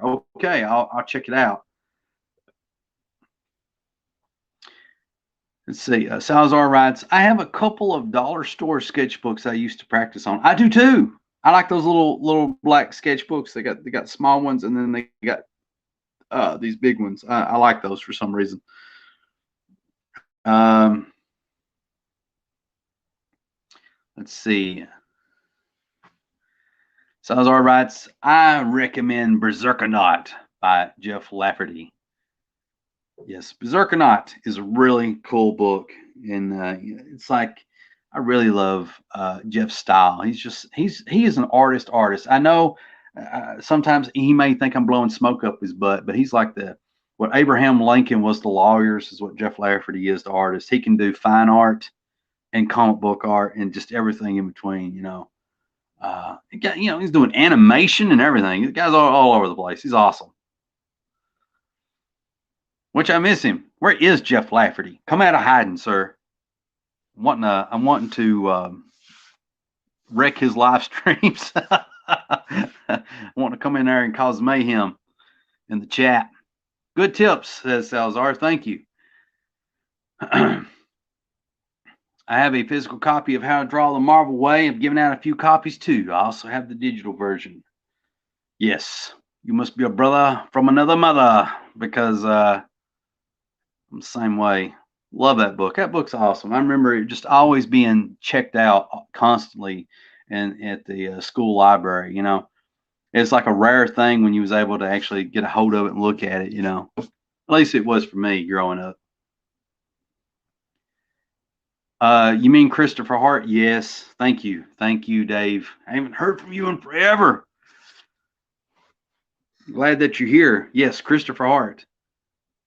Did I say Christopher Priest? Did I really say Christopher Priest? Oh man, I'm glad you're here to set me straight. That's terrible. Let's see. No, I like that. You humble me. No, you're not humbling me. You give me the big head. My ego has just went through the roof. I chant CB Smallwood and Rob Liefeld. I like that. Go jogging every day. Chant my name. What's my name? Let's see. Speaking of Jeff, I reached out to Jeff trying to get him on the Two Rocco Creative Cast. He's avoiding my hard-hitting questions. Yeah, I actually, I'm weird. You all know I'm weird. I'm a little special. I sent him an email. I think I also tried to message him on Instagram or something. I can't remember, but I did send him an email for sure. I was like, "Hey, hope you're doing well." Yeah. And I'm pretty sure I probably worded it in the worst way possible. Very awkward, because I struggle with my social skills. It may not seem like that the case right now, but I promise you, I'm just so socially awkward. I don't read social cues that well. I don't understand humanity. So a lot of times I'm just winging it, and sometimes I come across wrong, and other times I come across as gold. But no, he didn't write back. I didn't take it personal though. He's probably got stuff going on. You know what I mean? Which I don't know. Maybe nothing going on. Maybe he's just bored with the internet. Maybe he's just fatigued. Maybe he had a lot of work to do, because it seemed like he's painted houses. I think he may do carpentry work and all these other things. These are just broad assumptions, mind you. But I really do hope he brings the show back. I miss him and Gib. That's fun. Which I sometimes, me and Gib, we pass a sentence to one another every so often, And speaking of Gib, I'm probably pronouncing his name wrong. Terrible names. Gibran. He's got a awesome Instagram. He's come out with he's unleashed Doom Barbarian upon the world, and he's also been doing these awesome animations that are fantastic. They're about 10 minutes long, and he's also released a album and a record. Guy's just slaying it. You know, I've got bored drawing this. I think Ian's got bored of me drawing that, so I'm going to move on to a face. I'll come back to this stuff up here because I need to look at some reference because I don't like how the anatomy's looking. I don't like how the poses are looking. So I'll look at my handy dandy sketchbook. What kind of face am I going to draw here? Okay. All my sketches are wanting to fall out.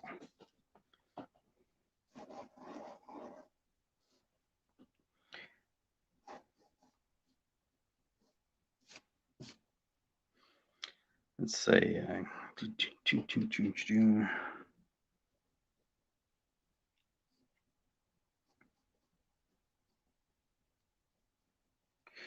I'm taking a break with my voice. I'm talking like no other. Okay, Frank writes, Gil was on the show. Jeff was in the chats. He was in the chats. He was in chats. He was in the chats. Chats to support him. That's awesome. Doom Barbarian came out good. You know what? The black and white format actually, in my opinion, looked better for Doom Barbarian. So I thought that looked really cool.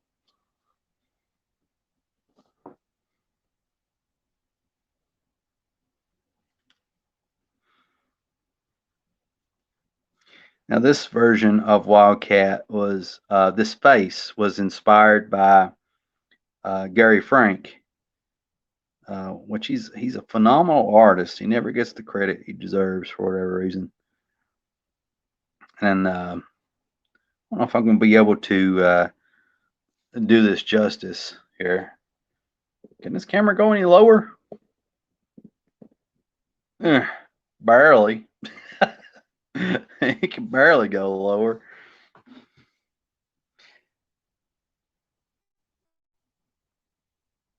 Okay, so I need to got to think hard here.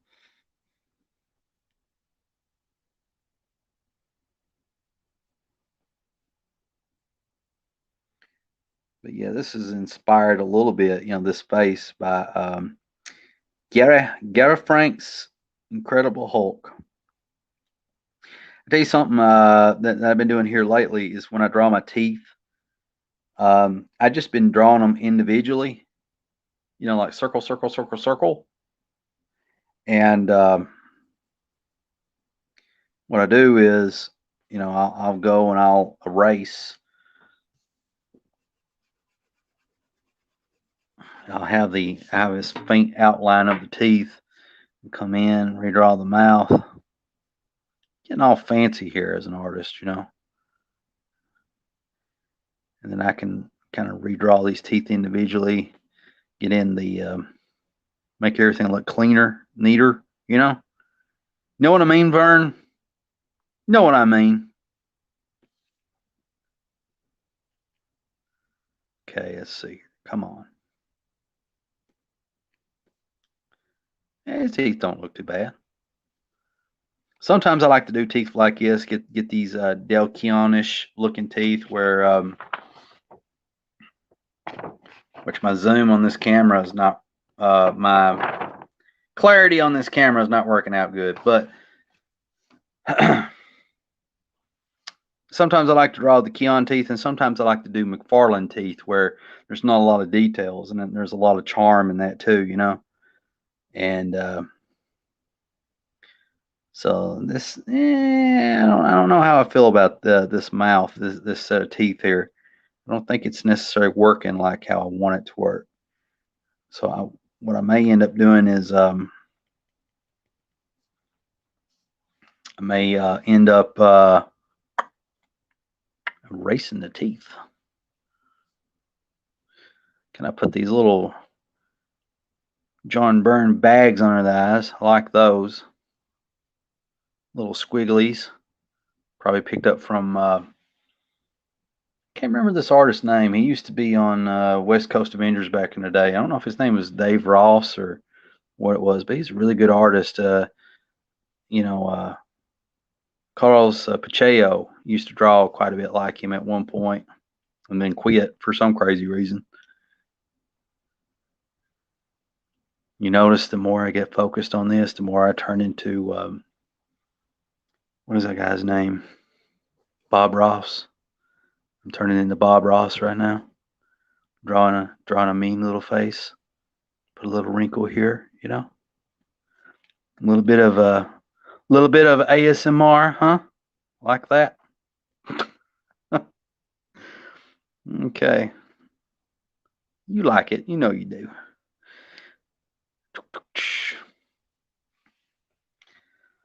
Let's see.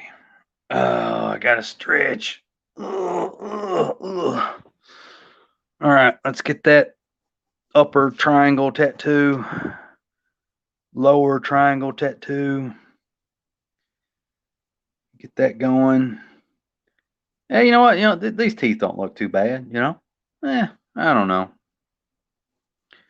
And then when I go to draw his sideburns, I just I go wild with these little curly things, you know? Let's draw a block for the chin and I'll curve it later. I'll curve it right now. Let's do some more cat whiskers.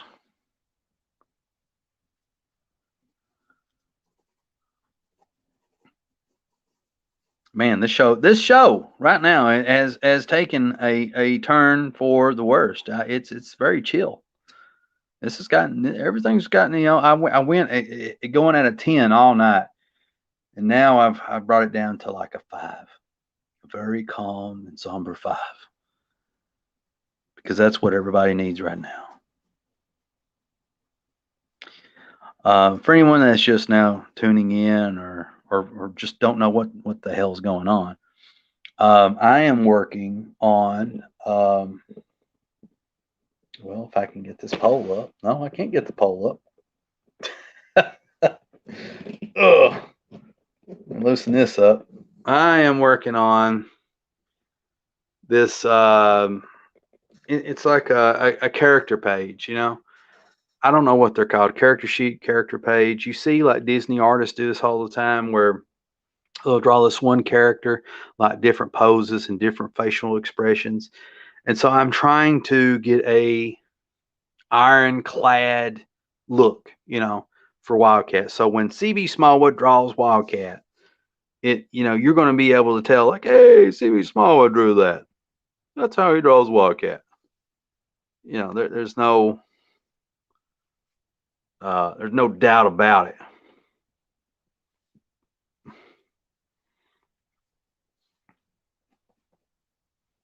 Let's see here. Let's put this in there. A little bit of that, and try to put the key on here with these weird little things, which is actually like these little mid wrinkles.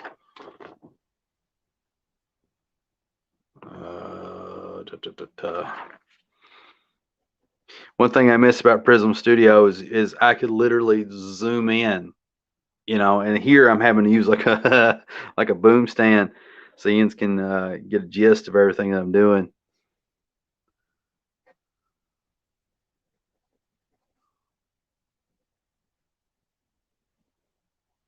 All right.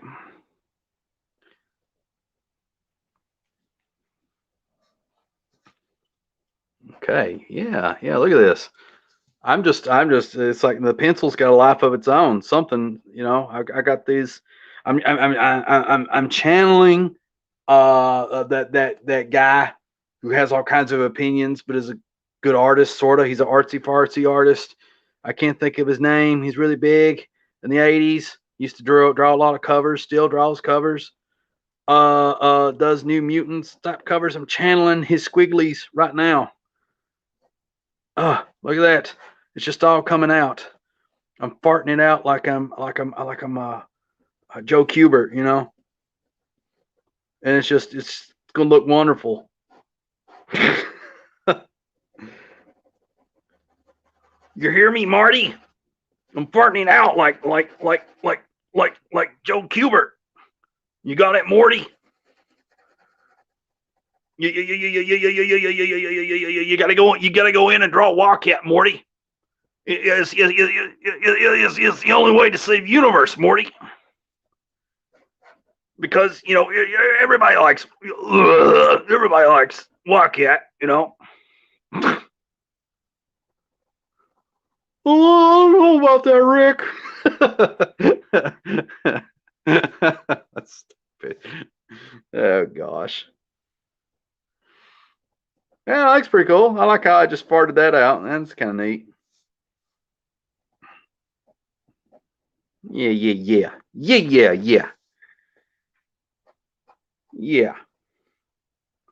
Just look at it. Look at it, guys, gals.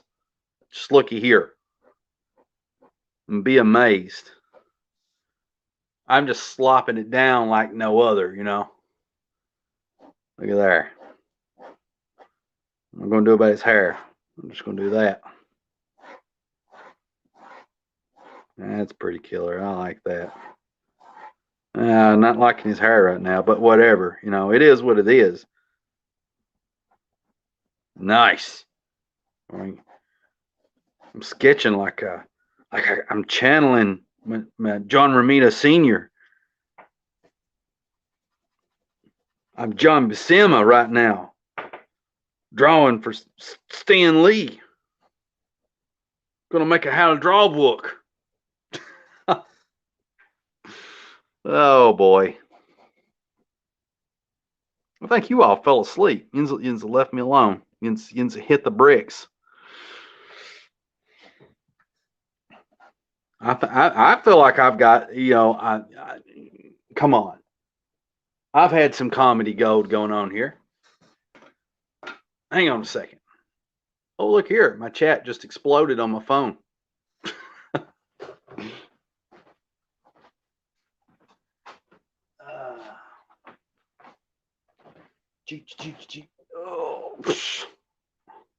Oh, my legs hurt and went training today. I got schooled. Our good friend, the most excellent one, Despain's Comics, Bill Sienkiewicz. Bill Sienkiewicz is the guy that I was summoning, and he's still alive. I'm summoning his essence. Our wonderful friend, Gabriel, writes, Mr. CB, if you do check out Berserk, just a warning, the creator of Berserk didn't hold back things that can get really graphic and violent. I love graphics and violence. Graphic violence. I like that stuff, I don't care one bit. Love it. Just give me more of it.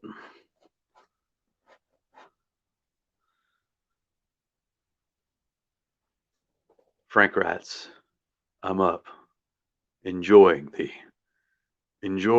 sweet voice of CB. That's right. Enjoy that sweet voice of the man we come to know as CB Smallwood. Instead of working on the anthology, he took a break. Him and his sweet voice to do WILDCAT character sketches. Because he got bored of drawing a castle. So now he's going to serenade you with his velvet, countrified voice. Of all the accents to have, if you're going to have a Southern accent, I think, Georgia. I think Georgians have an awesome Southern accent. Some Virginians. Kentucky accents are kind of hit and miss. As far as like, how can I say this? My fellow Kentuckians are going to get mad at me. Just attractive to the ears. Some accents are just attractive to the ears. That's just life. Not everybody can have a supermodel voice. It's just how it is. I remember doing radio and stuff. and just really admiring people's voice. And then you know, I would go do my radio thing and stuff like that. You know, do your shopping now and save at your local IGA. You know, get a 12 bag of ham. You know, that's not how my voice sounded, but it ain't too far either. 12 pound something ham for $30 million. Uh, and I remember trying to study, you know, people like Casey Kasem, you know, because nobody really taught me much in the disc jockey stuff, you know. Um, I forgot what my point was, but anyway, funny thing is, you know, here recently, for first time in forever, I got to, for a local radio station, I got to do some liners, some station IDs, you know. Uh, like for example, it'd be like, you know, you're listening to 105.7 FM, your rock station here at blah blah blah blah blah blah. You know, that sort of thing. You know, and I thought about like altering my voice. You know, like first, like I would you know be like, you're listening to 105.7 FM, your rock station. You know, and then just go into Audacity and changing the pitch to make my voice a lot more deeper and interesting, you know. But I was like, you know what, screw that. You know, I'm getting to the point, you know, where, you know, people need to hear me for me if I'm going to do anything like that, you know.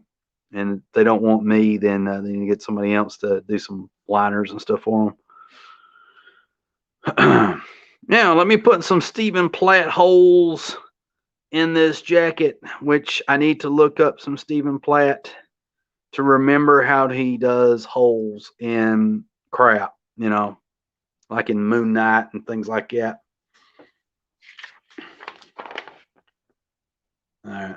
Hey, it's actually showing up fairly decent, I think, you know, as far as like video quality. I'll tell you something else I love is I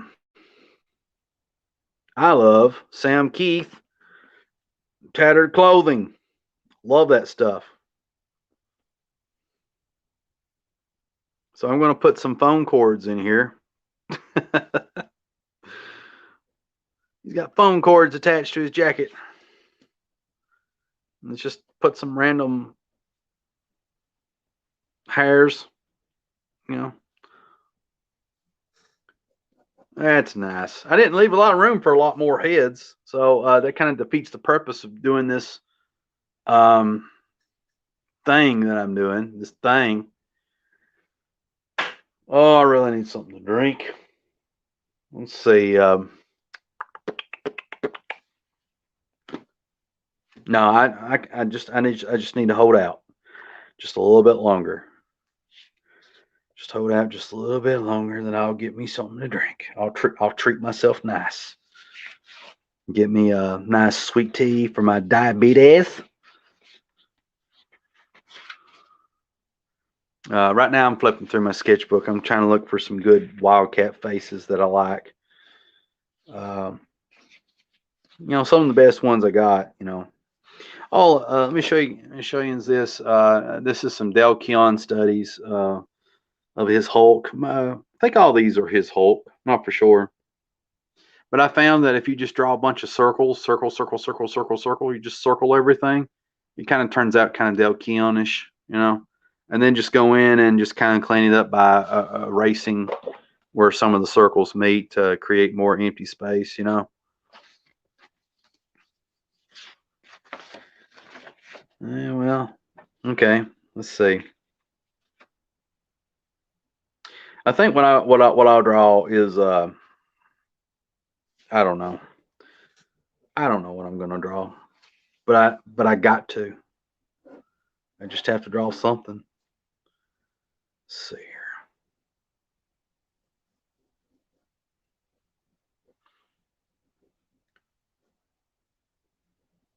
here. Mm-mm-mm.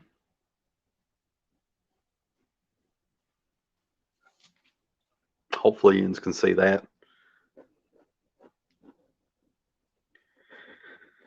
Oh man.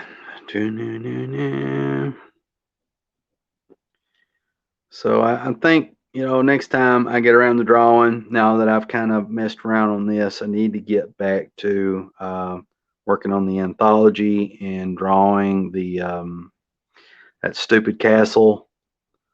Um, I need to get that. I need to get that done and out of the way.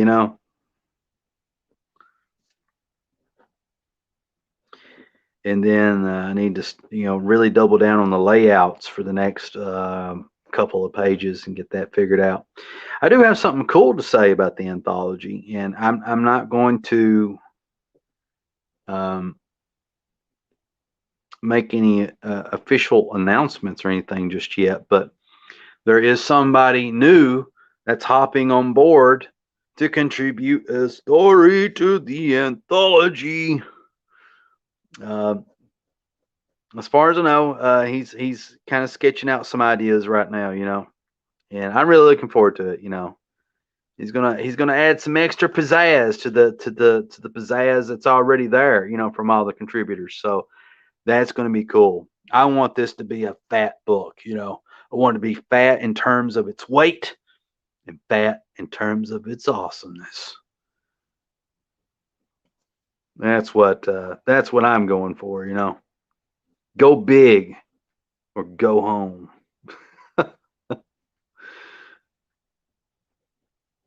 Big like me. Get real big. Well, I'm not huge. I got like a big pot belly, So, get a big pot belly.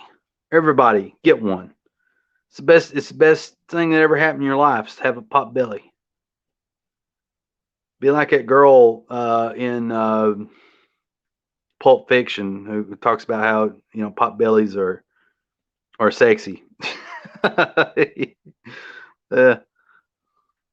then she loses that guy's watch, his father's watch, the one thing he told her to bring, to not forget.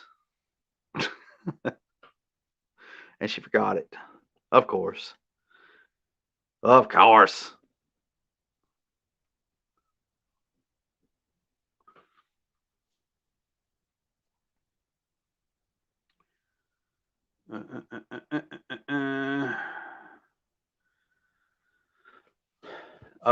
Frank writes, what's the deadline? The deadline for the anthology as of right now is September the 15th.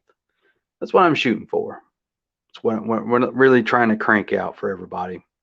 Which, as everybody knows, I've already extended the deadline like 2 or 3 times now. And the main reason is just to give everybody time to work on it. And I want people to do, like their best work and have something to really be proud of, and try not to, rush anybody, because I know everybody's got day jobs and that sort of thing. The Spain Comics writes, did you finish page 7 out of 8 of your contribution? I feel like I did, but I might be lying. So, but I promise you, it will be done. It will be done. It sounds lame to say that, but it is. It's going to be done. Frank writes, I dropped out. I had trouble coming up with a good story, and I had other stuff, but if there's time, maybe I can still get something else. Yeah, that'd be awesome.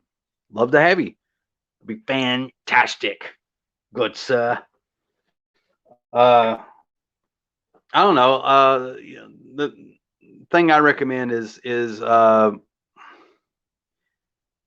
for the anthology is you can have WILDCAT fight somebody or be friends with somebody, introspective type of story. And if you're trying to figure out what characters to have WILDCAT fight, we're going with I'm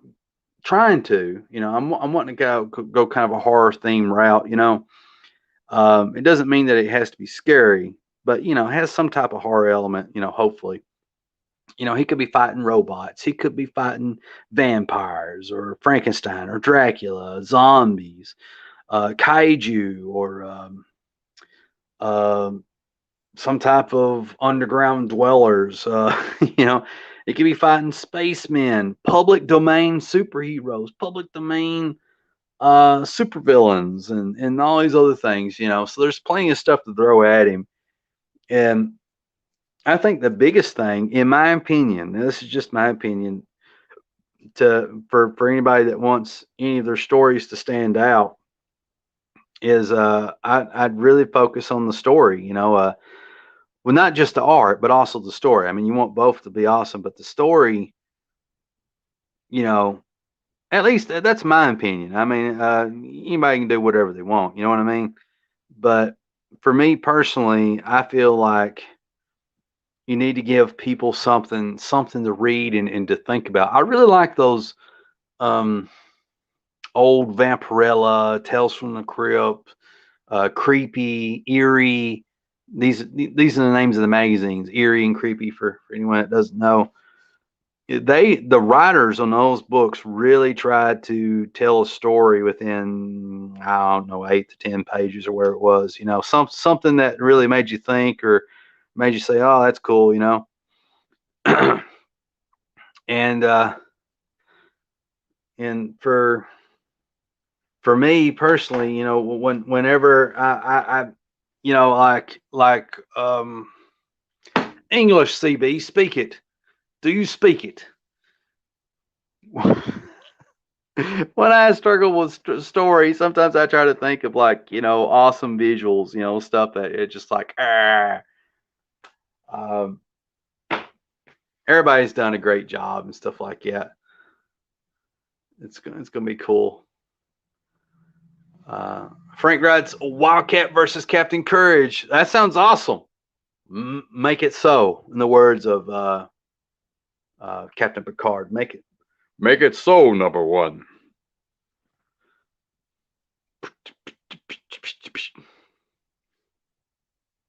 This Wildcat half face here is, I don't know what's going on. All right. Can I squeeze another head in here somewhere? Does it really matter?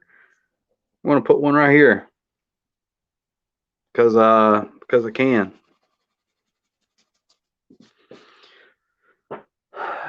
The hardest thing for me on drawing Wildcat is a side profile. So this is going to look terrible, and so I'm going to have to go back later and use reference. Do I want to do a true side profile or 3/4? No. I said side profile. No cheating. No cheating. All right. So I was channeling John Buscema. I was channeling Bill Sienkiewicz, John Romita Jr. Sr. I'm feeling, I'm feeling the power of the greats flowing through my veins, and it's not turning out right at all. Come on.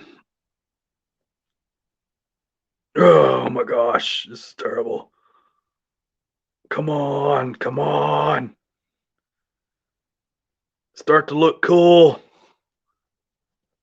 Why is it not looking cool? What's the matter with this thing? Yeah.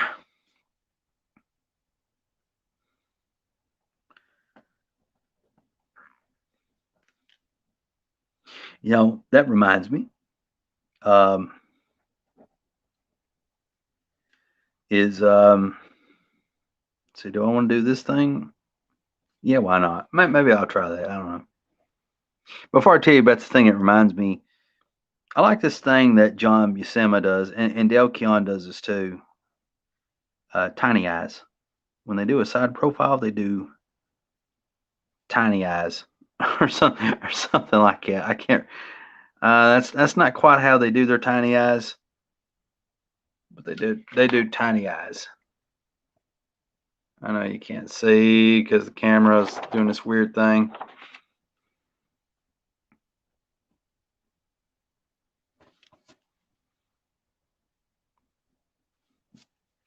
Trying to do this John Buscema broke nose thing or bent nose deal, you know.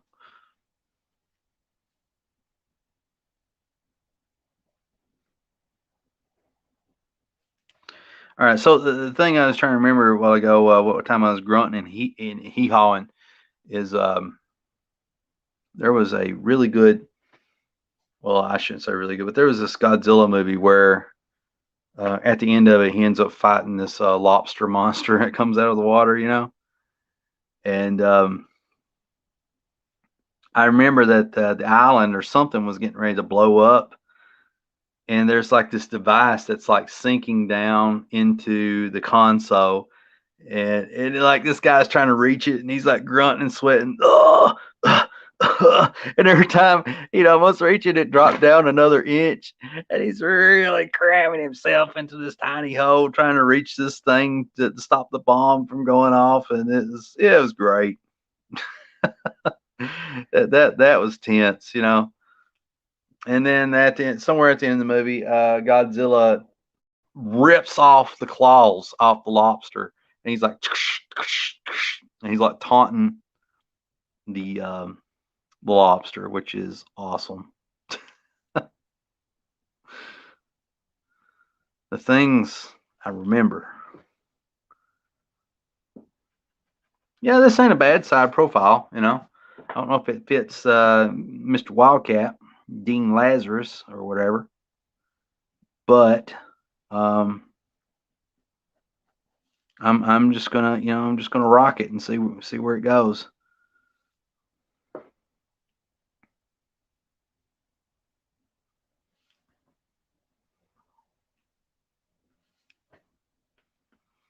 I don't know.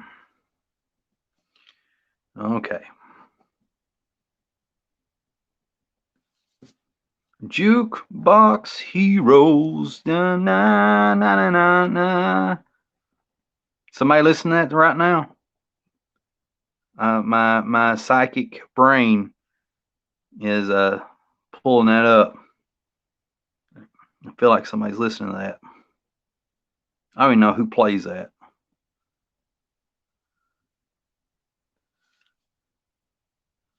Jukebox Heroes. Okay. That ain't a bad face. I don't know if that's the face I want to go with for his side profile, though. Okay.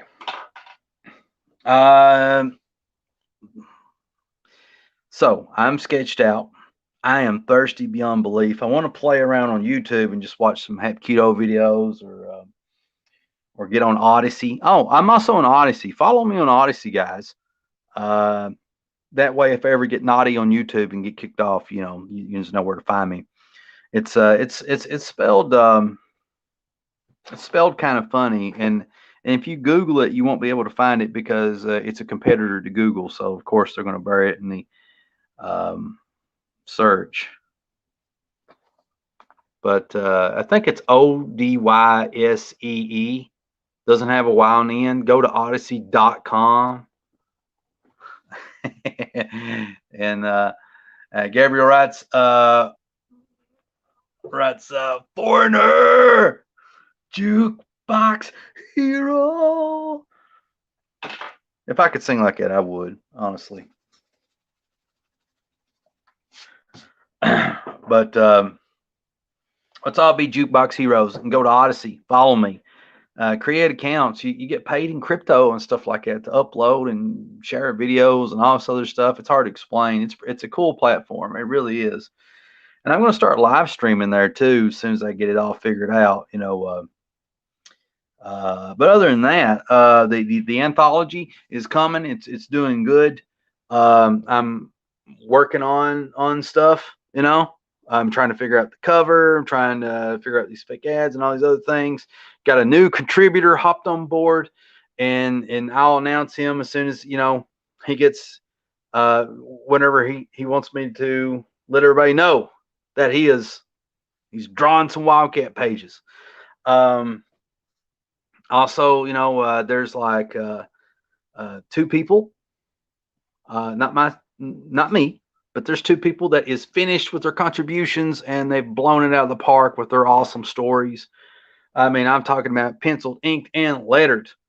And also, what else do I got to report? So the anthology is going to be my main focus. Any other comic book projects? Sorry. You gotta get this stuff done. I'd like to around Halloween time, have this out by then. Part of me kind of doubts it, because there's a lot that needs to be done. But the book will come out when the book will come out, and it's going to be good and it's going to be cool. Um, I think people will enjoy it. And one way or another, whether it gets crowdfunded or not, people's going to get this book in their hands because I'm going to make sure that this happens. That's where my mental focus is at. Any other news I want to report? Well, first of all, I really appreciate everybody being here. Salazar Art Nation writes, I'll start on a script. Awesome. You do that. Captain Courage, bring the heat. And, but yeah, anybody that wants to contribute or whatever, just, get up with me, let me know or whatever. And I'll add you to the private Facebook group where you can share pages or network with people. If you need to find a writer, if you need to find a inker or anything like that to make it easier to do a contribution, just let me know. I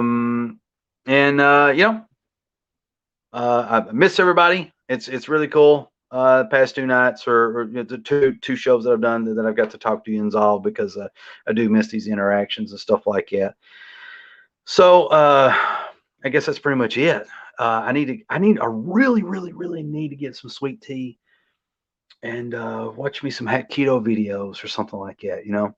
Oh, and I really recommend if Finn's going to watch something on the internet or whatever, or on Hulu, or watch this really cool TV series called Skinwalker Ranch. It's awesome. Skinwalker Ranch. Really enjoy it.